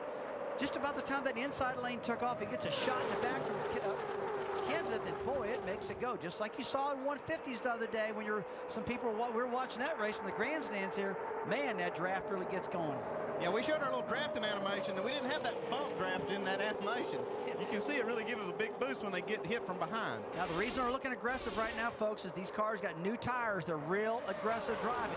Just wait for about 20 laps now. That's when they're going to start separating again. The handling's going to start going away from these cars. But while the goodie's good on these tires, these guys are on the throttle and making tracks and getting all out of it they possibly can while they got that grip. I don't know about you, but I sure like this racing with these good tires. And they go 3 wide, and it looks like Carl Edwards is the meat in that sandwich. As you take a look at our draft tracks, you can see Matt Kenseth out by himself and not getting a lot of boost help because the others haven't been able to catch up to him. Meanwhile, these others are Earnhardt. Here is the 11 car of Truex looking a pick to the outside as you watch the boost fluctuate and the downforce fluctuate on the 17 car. Okay, he's got his teammate up behind him right on his rear bumper. You see that horsepower come down, that draft boost? He's getting on that outside. Okay, you got the downforce numbers on the right. That's showing you the downforce on the car, and these negative numbers you're seeing on the draft boost. That's how much boost they're getting from the car behind them.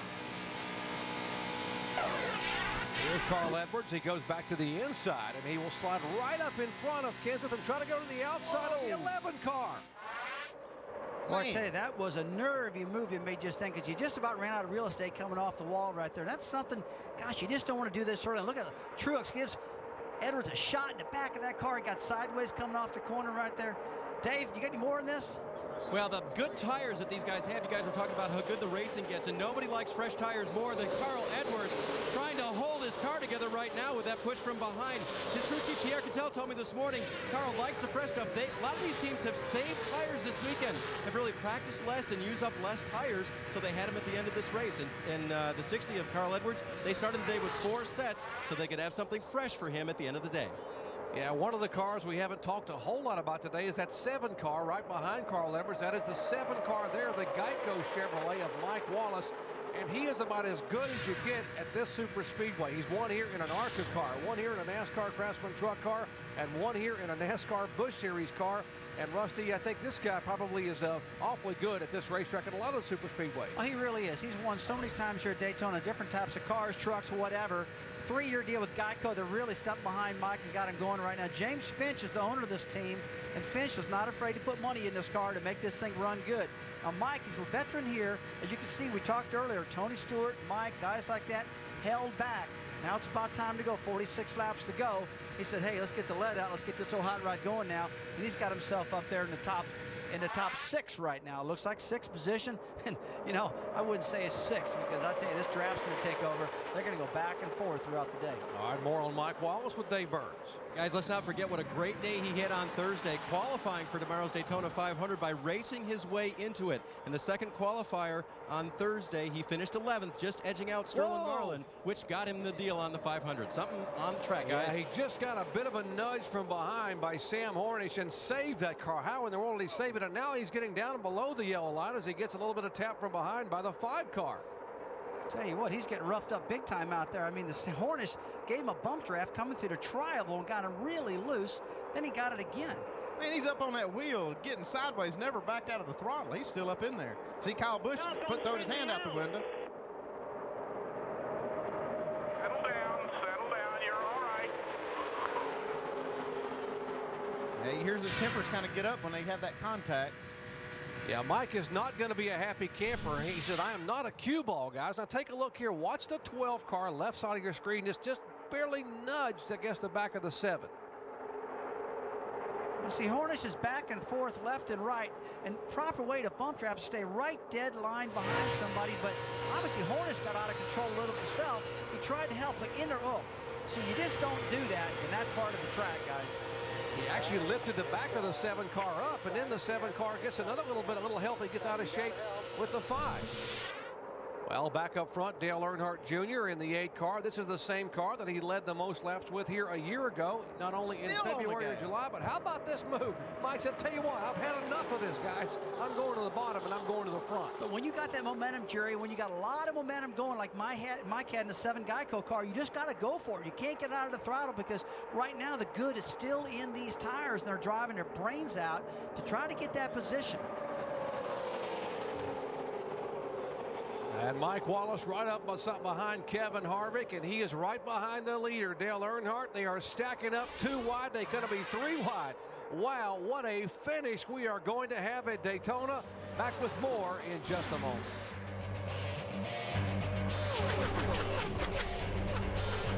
God, he needs to hit it now. Welcome back to Daytona. It is hot and heavy up front and about to get hotter and heavier. The 21 car had taken the lead just a moment ago. That is Kevin Harvick. To his outside, the 8 car, that is Dale Earnhardt Jr. Mike Wallace trying to become the 12th different leader today in the 7 car. And what a scramble toward the front. And you say, guys, who's missing up there? That's the 5 car. A moment ago, abruptly, this car slowed down. He said he was out of gas, said his fuel pressure dropped, but he shouldn't be out of gas. They just pitted not too many laps ago.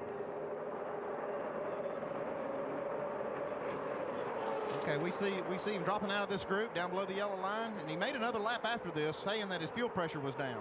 Yeah, he says he's lost fuel pressure, no fuel pressure, but Andy, I don't know why he hasn't hit pit road. He just keeps hanging out there, so maybe the fuel pressure is coming back up, coming back. Mike, you got more?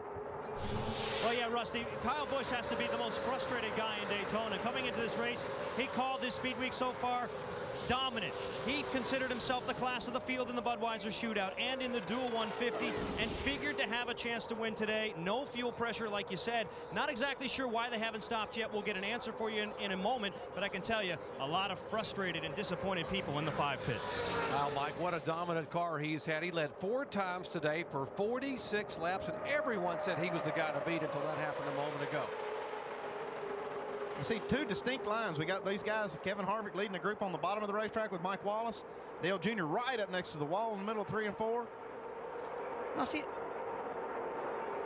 if Dale Jr. can stay right on top of the wall, that indicates to me he's got a pretty good handle car. If he can keep that thing turning off the top side of the track, a good car. I tell you, the guy really surprised me, though, is a 55 car, Robbie Gordon.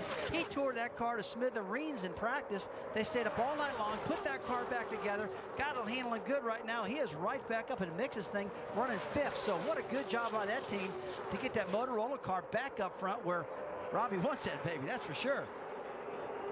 Yeah, the 55 car, Ed Buffington and company. What a job they did to put that 55 car back together, and Robbie Gordon is serious. Yeah, but look at this 33 car. They finally got that thing adjusted. He's back up with the lead guys. He's right there now. We talked about putting 4 tires on this. I mean, every time these guys put tires on and make these adjustments, the car's going to get better and better. And no Tony Stewart like we know him. He's still talking about changes he's wanting. Guys, give me a little more. I think I can get it done. Well, with more on it, let's check in the pits with Alan Bestwick. The doctor was kind of funny listening to Tony when he came in. He and crew chief Dan Stillman talking about the adjustment they were going to make. They were going to lower the track bar on the car. How much was the question? Tony said, think of it like an all-you-can-eat buffet. Everything you can get. Tim Brewer's at our Chevy Cutaway car. Tim, what'd they do?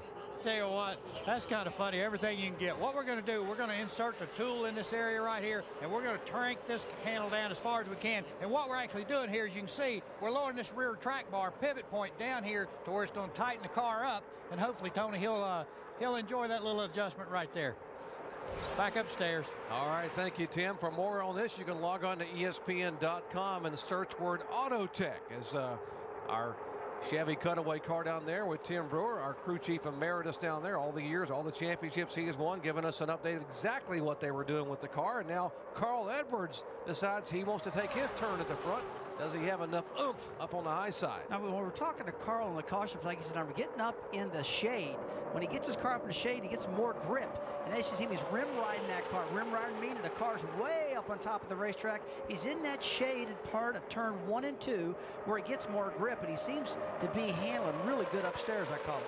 You see Clint Boyer with his hand in the windshield. You see him waving back to Dale Jr. I think they're trying to get together, see what they can do on the high side. Those hand signals, they use that to try to get these guys together to run in a line and try to work together.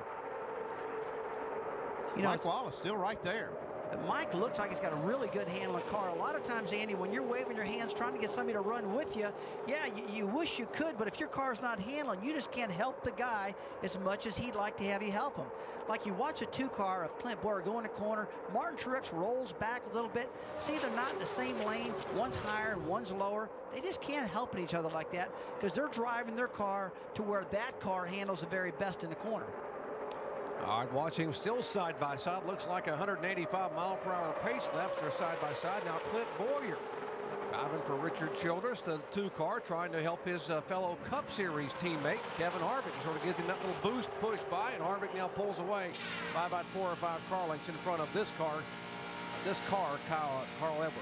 And one guy you need to take a look at, I've been watching, he's got his nose right in there. And I keep thinking, man, who is it? That car looks so good out there. It's Mark Martin in the 06 car. He has been lingering right there just like a fox getting ready to jump on his prey, man. He's just all over those guys. But he's a smart driver. He's just logging laps right now with 33 to go here in this race. Yeah, some of these guys may hang out in the back of the pack the first half of the race. But when you get down to about 30 laps to go, it's time to start seeing what you can really do and who you can run with. And you see these guys standing on the gas and coming up front. You got Mike Wallace up there. You got Mark Martin and Clint Boyer. This is the first time you've really seen him be up front and be in the lead or running second like he is now. All right, the leaderboard up front. It's the Kevin Harvick show right now here at Daytona. Harvick, the reigning series champion. Boyer, Edwards, Mike Wallace, and Martin Truex Jr. Hey, you want to know a little bit more about Clint Boyer? He finished 3rd in the Busch Series championship a year ago, but how about a little more on Clint? I am Clint Boyer. We have a go-kart track in our backyard, and we run, races about either Tuesday or Wednesday night.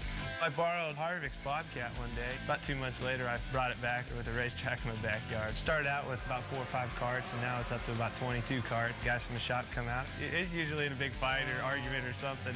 Somebody's cheating somebody out of something. And everybody's a racer, They're in this sport for a reason. It kind of brings you back to, why you started racing. We welcome you back to crunch time at the NASCAR Busch Series opener here in Daytona Beach, Florida. On a beautiful, sunny, somewhat breezy Saturday afternoon, we come down toward the final 25 laps. And folks, keep in mind, Dale Earnhardt Jr. and Tony Stewart have won the last 5 of the February Busch races. Now, Earnhardt Jr. on lap 50 cruised into first place. Remember, he started back in 8th. Then he dropped back a little bit, but there he is going past Carl Edwards. As for Smoke, he started way back in 36. Slowly went up to 19. Had trouble with his car. Then he started gradually battling his way back, and you can see how he has been fighting that steering wheel all day. But as we come down to crunch time, Jerry, everybody knows you don't rule out either Earnhardt or Stewart in this situation. And Brent, you are exactly right. Tony Stewart has been almost unbeatable. Last year in the Daytona NASCAR Busch Series, you see February winner last year, Tony Stewart. June winner, Dale Earnhardt Jr. As Earnhardt Jr. led the most laps in both of these races a year ago. Now, what about the 5 car? It looked to be the car to beat all day long, Mike Massaro. Well, that's right, Doc. As disappointed as Kyle Busch must be, he just managed to crack a little bit of a smile a moment ago. What are your thoughts right now? Just disappointing, I mean, we had a great race car. The Spectre Side Low Chevrolet Monte Carlo was awesome, and it kind of proved, leading as many laps as we did and pulling away from the field by ourselves, running there on the bottom. Kind of looked like Junior here from last July. But NASCAR is going to this new cable-driven fuel pump deal, and it hasn't really been tried and true and all the bugs worked out of it yet. And we're running it on all of our Hendrick Motorsports cars because that's what we have to run in the car tomorrow. So we're trying to get time on it and make sure that we get all the faults out of it. And we had a fault here today, so we'll try to figure out what that is and take it back to Hendrick Motorsports and try to figure it all out so then we don't have any of these and further issues on the Nextel Cup side. It seems like you've had some great race cars throughout Speed Weeks, but really nothing to show for it right now. How do you make sense of what's gone on for you this week? I have no idea. I have got absolutely nothing to show for it. You're absolutely right there. So, all we have is the lap total, and the lap total doesn't matter until you lead the last one. So, we've got to work on that somehow. And, like I said, these guys have given me an awesome race cars all throughout Speed Weeks, and I just can't say enough about all those guys back to shop, engine shop, chassis shop, body shop, all the restrictor plate boys. They've done an awesome job down here for me in the number 5 cars. So we're looking forward to tomorrow. We'll see what we get then. Well, thanks, Kyle. Doc, still got one more shot, the Daytona 500 tomorrow afternoon. Absolutely. An impressive performance by Kyle Busch. He led 4 times for 46 laps and had the dominant car here early on. Now, the big concern among these cars, we know who's fast, but who can be the most fuel efficient? Andy Petrie, they last pitted on lap 64, and that's going to put them close. Well, it'll put them close, and there'll be 2 or 3 cars that may be able to do that, but I'll tell you what, they're going to be wanting some new tires if they go that far. Now, what is the fuel strategy? As you watch Dale Earnhardt Jr. look down on the bottom of the racetrack and then slide way back up across the track as he catches the race car, we'll update what the fuel strategy will be. Who can make it? Who's going to try to make it? And when will they make this last stop if they can come in? Kevin Harvick showing the way. Back in just a moment.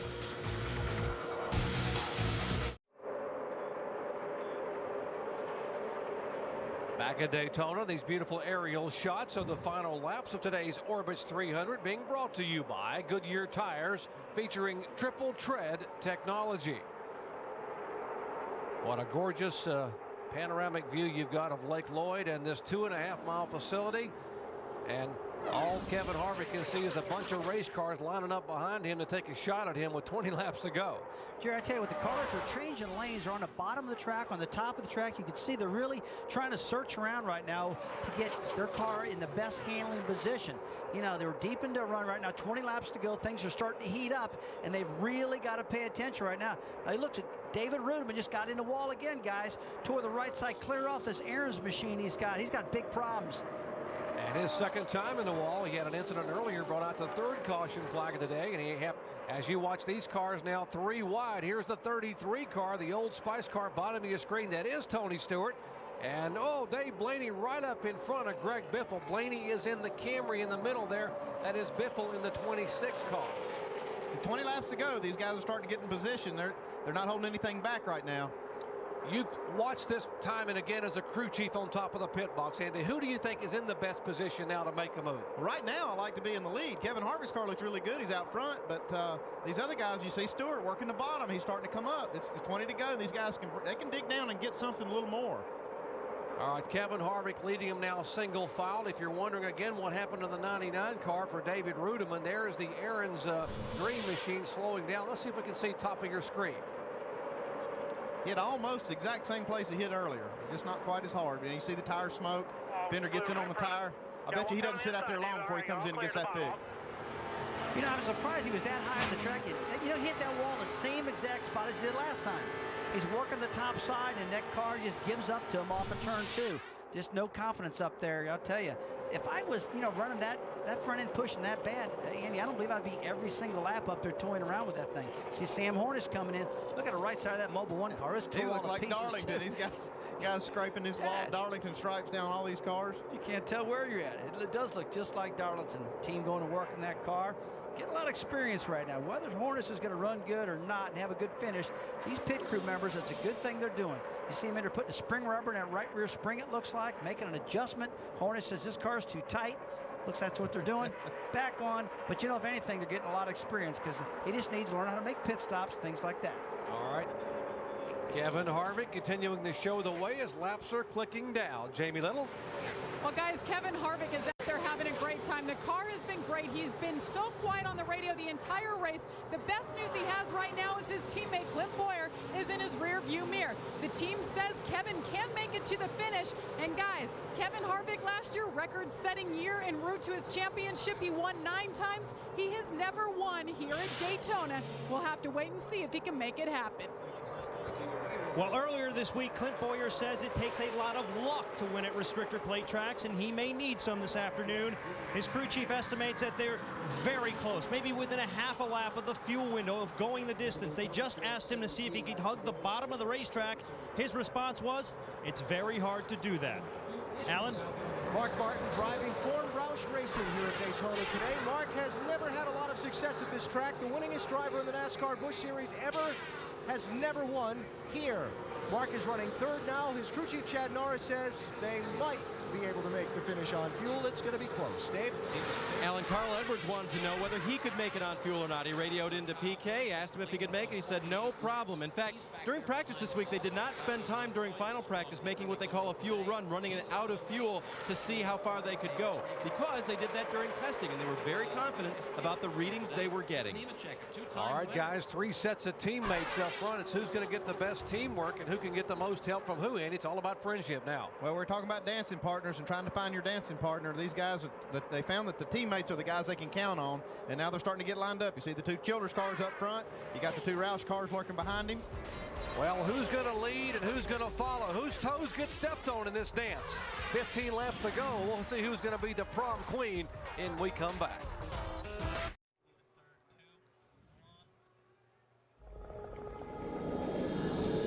This telecast is available in ESPN2 HD, presented by Vizio.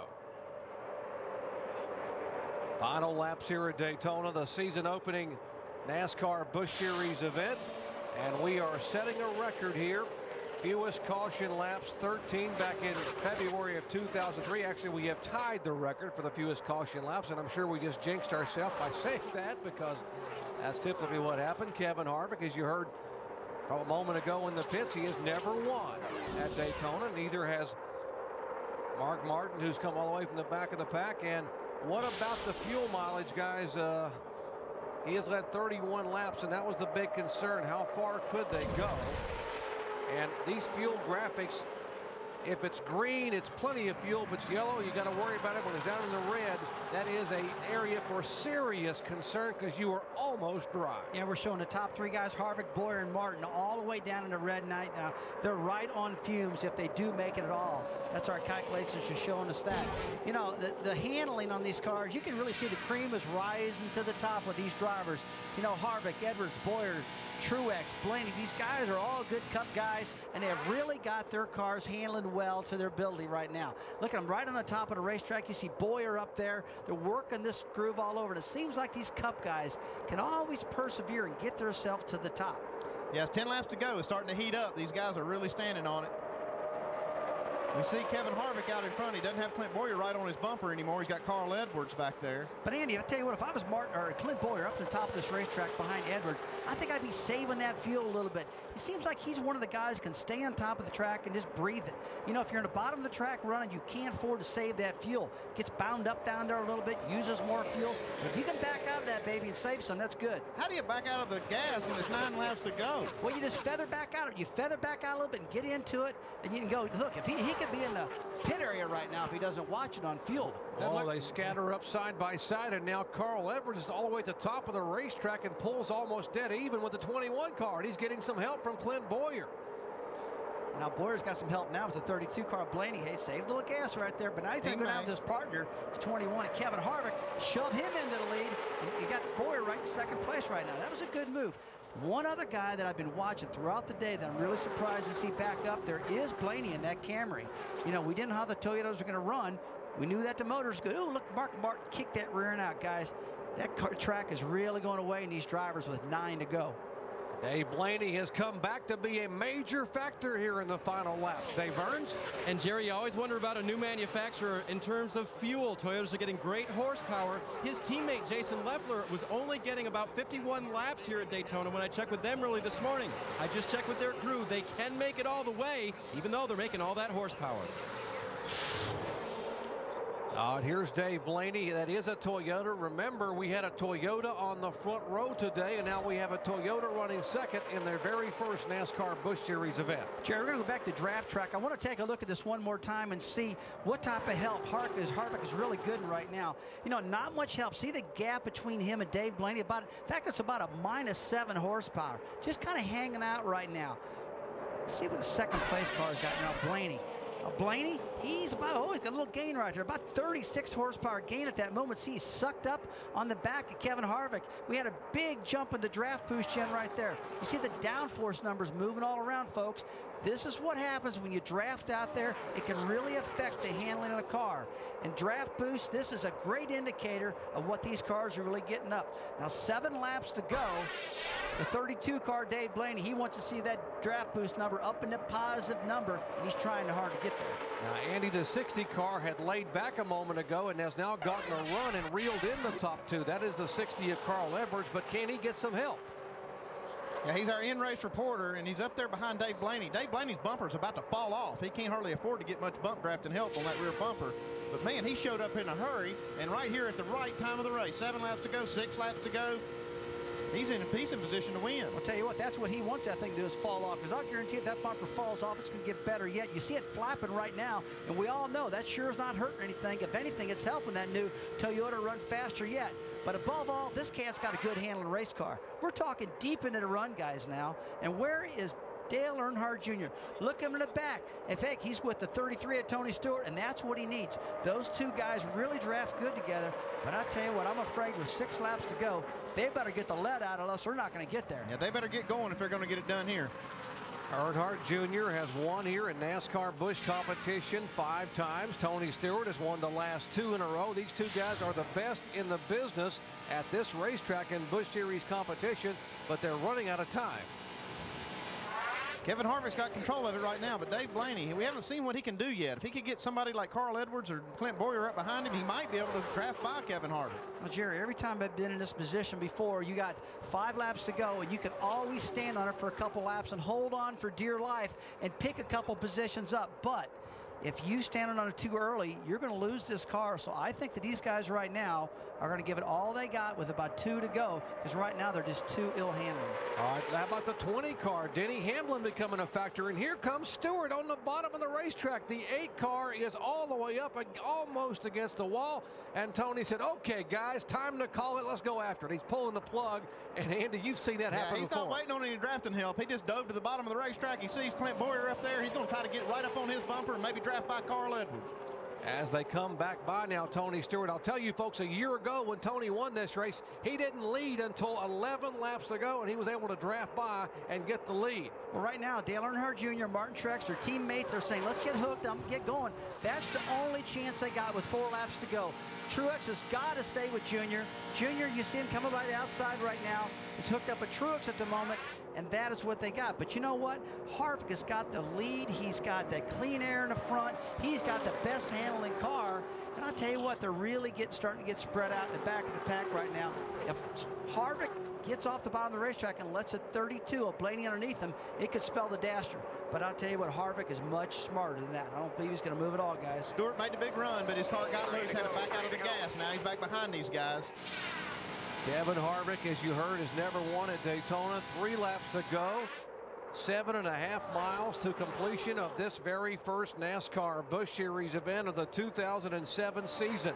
Way up on the outside, Martin Truex and his teammate car, Dale Earnhardt Jr. Who can make it and who can't on fuel? We're watching all these cars and we're waiting for somebody to drop out of there out of fuel. That is the big story right now, and you're right, the fuel. But I tell you what, you're going to worry about fuel right now, or else you're going to stand on it and try to win the race. As a driver, I'm going, hey, look, I've done all I can with the fuel. Let's go for it. We're just about out of time here, guys. This is what you're saving it for. You're saving it for the end so you can win.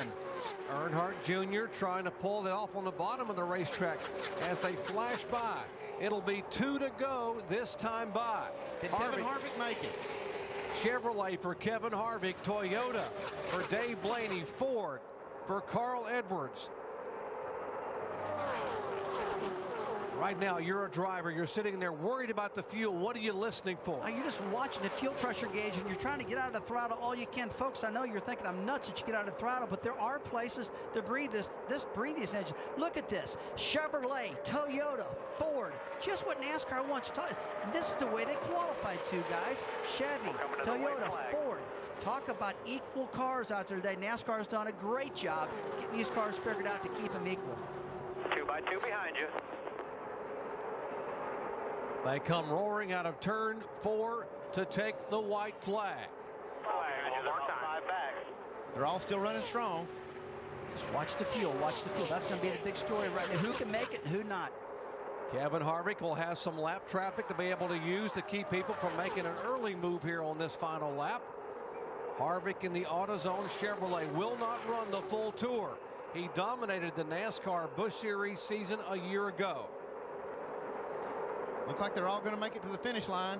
Dale Jr., look, he's not going to make it, guys. The car is just handling too ill. He's done all he possibly can. He might be able to get a top 6 or a top 5 out of this thing.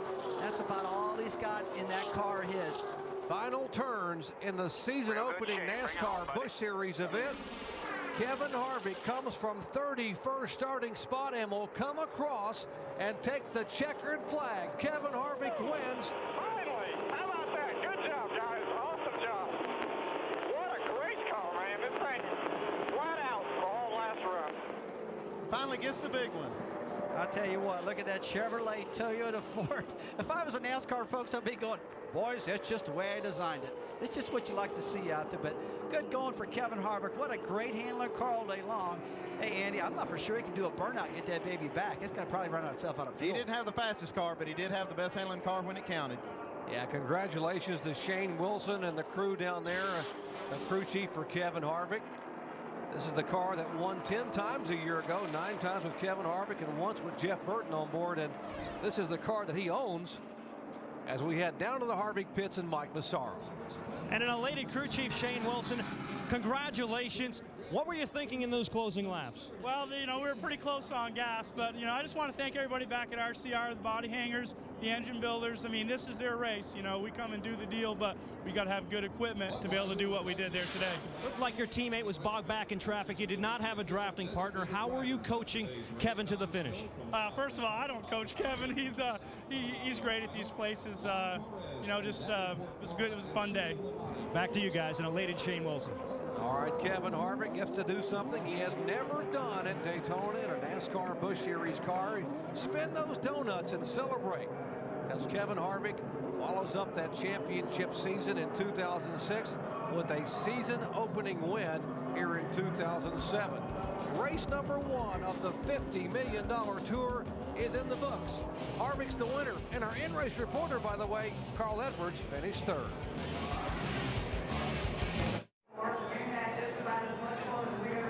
Back at Daytona International Speedway, the season opener is history, and Kevin Harvick has come all the way from 31st starting spot to win for the very first time in his career at Daytona in a NASCAR Busch Series car. Let's go down to Victory Lane and Jamie Little. Well, Dr. Punch, he's finished second here 3 times, and today, Kevin, 31st to 1st. How did you make it happen? Wow, it's, our AutoZone Chevrolet was really good today, handling-wise, and I told him, I said, if we ever get all the way to the front, we're going to be in really good shape because the whole last run, once I got to the front, I never had to let off the floor. So Shane and all these guys on this AutoZone Chevrolet did a great job making this car handle, and just a lot of fun to drive. Kevin, as the defending champion this year, your plan was just to come out and race a few races.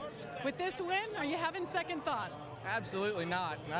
We're here to win races, and, you know, it's something to where, you know, we just want to go out and hopefully keep going where we left off last year. So this is a great team, great organization, and just glad we finally got that super speedway win.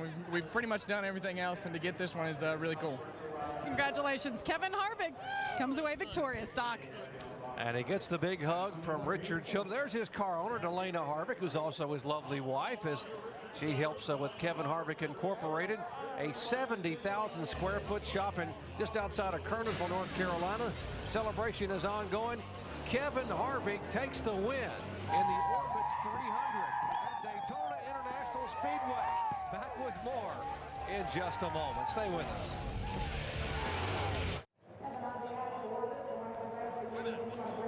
NASCAR Busch Series action at Daytona International Speedway is history. The season opener going to Kevin Harvick from back in the pack, and they're celebrating in Victory Lane, but there's got to be a lot of smiles, Alan Bestwick, down in the Toyota camp. Yeah, Doc, their first entry in the NASCAR Busch Series yields a second-place result. Dave Blaney and his team pulled that off. Dave, tell me about your race. Your car was pretty battle-scarred when you came in here. First, you were in an early spin. Did you think you could come back after that? Yeah, we were tore up a little bit early, and I didn't know how much it hurt. It dinged it up a little bit, but I knew from practice this thing was really, really fast. And, yeah, they got it fixed up to where, you know, I got back in the pack, and it took off. So, and, you know, the big thing was handling today. It handled great the whole race, and that Toyota motor was fast. It kept me in the race.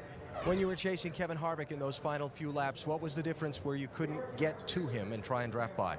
I was just having to crack the throttle in the middle of the corner to keep mine turning, and I don't think he was. And I don't know if it was, you know, if I'd had my nose in clean air, maybe I could have, you know, done the same. But he was just a little better at the end, and there was no hope for me moving up the track. The bottom was the best, so his car was just better. He did a good job. Congratulations on a great run. Dave Blaney finishes second today. Dave Burns. Well, Tony Stewart finishes 8th today, and it was not what he was hoping for after a great speed weeks with a couple of wins, one in the duel, one in the shootout. You showed up there at the end, but didn't have quite enough. What happened? Nah, we just were, you know, yesterday when we qualified a second off the pace, I knew we were struggling a little bit, but... We're getting run over by your buddy Denny here. I had a lot more close calls than that, so, but thanks, bud. We just were really, really loose. That first long run we had, we were just...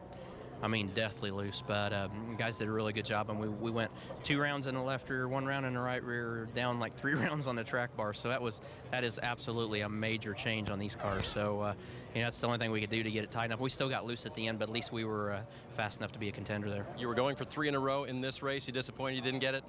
I got 3 top 10s in a row, so I'll find the bright side to it. All right, Tony Stewart finishing in the top 10 today again. Jerry?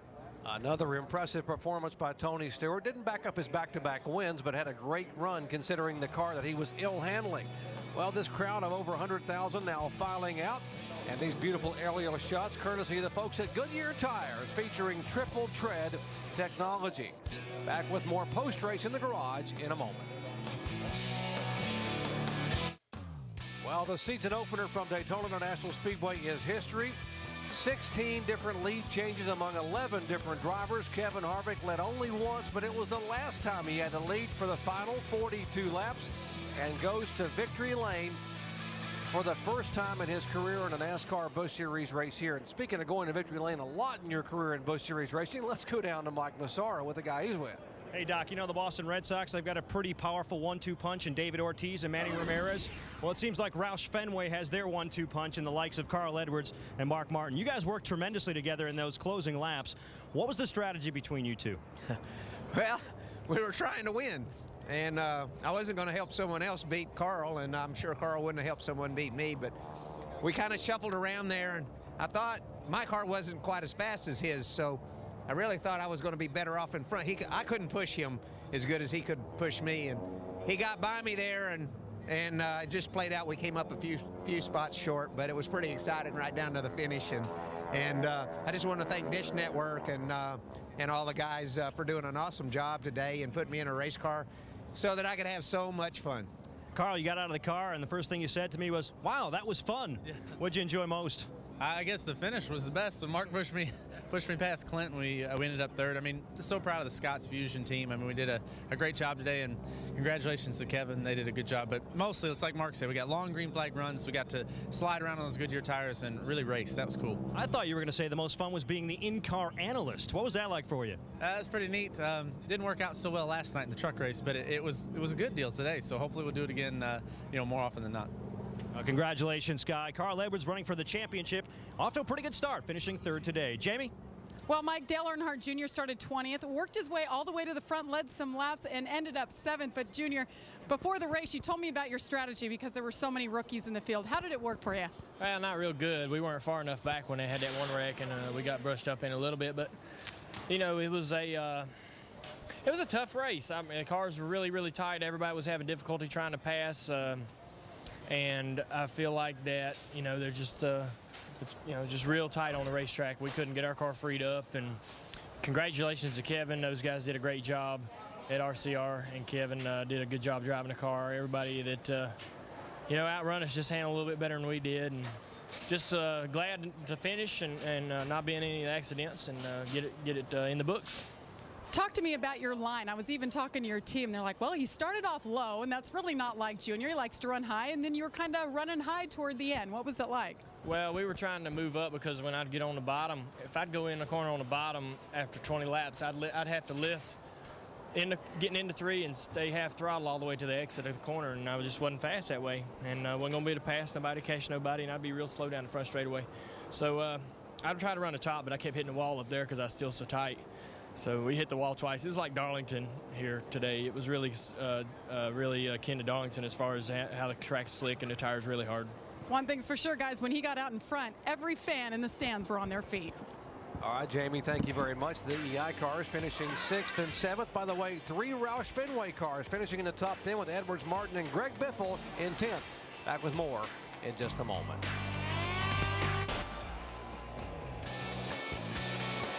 All right, thank you very much. We are back at Daytona here in the post-race festivities for Daytona National Speedway. The season opening NASCAR Series event. Kevin Harvick has pulled it off from way back in 31st starting position. By the way, Richard Childress' cars finished 1st, 4th, and 13th with Clint Boyer and Scott Wimmer in 4th and 13th spot. Let's go back down to Dave.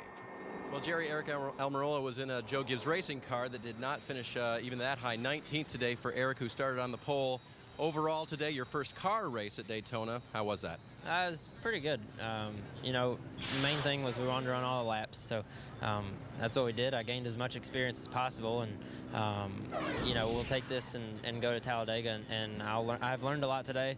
I'll take it all to Talladega, and hopefully we'll be a lot better. So just a shame. I was a pusher today. Nobody would push me, so I guess that comes with having the yellow stripes on the bumper. But you know, all in all, it turned out to be good. We rolled it back in the trailer. It's got all the fenders and quarter panels on it. So just proud of all my guys on banquet team. Our Chevy Monte Carlo was pretty good today. And we got the feeling after the test when they ended up on their on the top of the roof of their car that this would be a good finish if they rolled home, and they've all confirmed that. Mike? Well, Dave, 31st isn't exactly what Sam Hornish Jr. was looking for, but still, all in all, you got to the finish line. How would you assess the day? Just like you said, it could have been a lot better, but you know, really the way I look at it, you know, it's still a learning process for all of us here at Mobile One Dodge. You know, it's the first Speedway event, you know, that Penske Racing has prepared a Busch car for. So, not really knowing what we needed out of the car. You know, obviously a little bit of my inexperience, not knowing, you know, how much understeer, you know, the car needs to have at the beginning, or you know, whatever. Just the setup of the car is still something I'm trying to learn, of what the car needs to be able to be quick at the end of the run.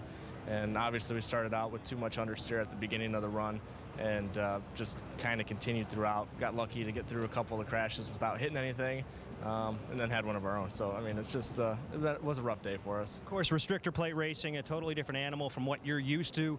What can you take from this that might help you down the road in your future Busch Series endeavors? The big thing is just what the car feels like, what it needs to feel like, as far as getting out there and getting that, how much the car can be loose at the beginning of the run so that it's good at the end. There's just what the car needs is the biggest thing that I have to learn yet. But I did get experience, and you know, get to go out there and run, get to run in traffic. You know, obviously, you know, we want a better result, but you know, we're happy, you know, that we made it to the end and can roll the car on the trailer, and we come back and we try it again. And you know, I think that it's kind of baby steps, and we're going to continue to progress forward. If we had two Busch cars that we were running each weekend, I think it would be easier for me to learn, but kind of on my own right now. So you know, we're just kind of trying to move forward as a team, and hopefully we'll get where we need to be. Sam Hornish Jr., guys. All right, thank you, Mike. Celebration ongoing in Victory Lane with Kevin Harvick and Richard Childress. Back with more at Daytona in a moment. ESPN's presentation of the NASCAR Busch Series season opener at Daytona has been brought to you by Old Spice Red Zone. And we have a lot more NASCAR Busch Series action to come your way as we head off to California Speedway. Race action continues next Saturday with the NASCAR Busch Series at California, 7 o'clock Eastern Time, available in high definition, ESPN2 HD. Guys, your final thoughts on this opener today? Jerry, this was a really safe race today. I really like to see that. I wish I could have saw more of Montoya. He looked like he was really good. We needed to see more of him. Yeah, Hamlin was the key, and then Dave Blaney shows up to the party late, but comes up just a little short. Kevin Harvick wins the season opener, and the celebration continues down in Victory Lane as we head downstairs to Chris Fowler. Jerry, thank you. 16 lead changes. Harvick said he had foot to the floor, didn't come out of the throttle at all for the last 42 laps. That's how well his car handled today. All right, guys, excitement building for tomorrow's 49th running of the Daytona 500. Tim, give me a pick for tomorrow and a reason why. Johnson, I think Chad Brown suggests his car throughout the event. That's going to be key on to win the Daytona 500. You like Jimmy Johnson, okay? Yeah, I'm going with Tony Stewart. I think Tony Stewart is out to prove his point this year. He missed the chase last year. I think he's the man to beat tomorrow. You said that Kevin Harvick learned a lot by finally breaking through and getting into victory lane here in the Busch Series. He learned a lot about the tires, the characteristics of the racetrack change. He's going to have a lot of knowledge going into March. We're going to have to rename this series to the Kevin Harvick Invitational. I'm telling you what, he's just wearing them out in the Busch Series. It's incredible consistency. 19 straight top 10 finishes in Busch races. He now makes it 10 for 10 at Daytona in Busch races. That's taking care of business right there. And he's not running the full series, or else he might be the favorite to repeat as the series champion. All right, so Harvick finally in victory lane at Daytona. Plenty of coverage of the Daytona 500, both on NASCAR Now and SportsCenter. Tomorrow, weather should be very similar to today. Sunny, chilly, but not really a chance of rain. Another race in the book at the great Daytona International Speedway. We'll see you Sunday. For nearly half a century, they have gathered here, all of them seeking victory, some finding immortality in triumph, some in defeat. This is where legends are born, futures secured and legacies solidified. It's not just breaking out that brings you glory, it's breaking through. You know the day destroys the night, night divides the day. Try to run, try to hide,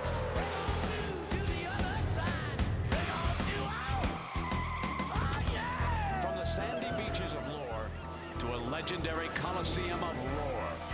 The shadow of history looms for any veteran or newcomer seeking to stake their claim. It's the ultimate racing spectacle. A modern-day Circus Maximus. 43 brilliant chariots, muffled only by the thunder of frenzied fans. And it's time for them to be unleashed. Oh, baby.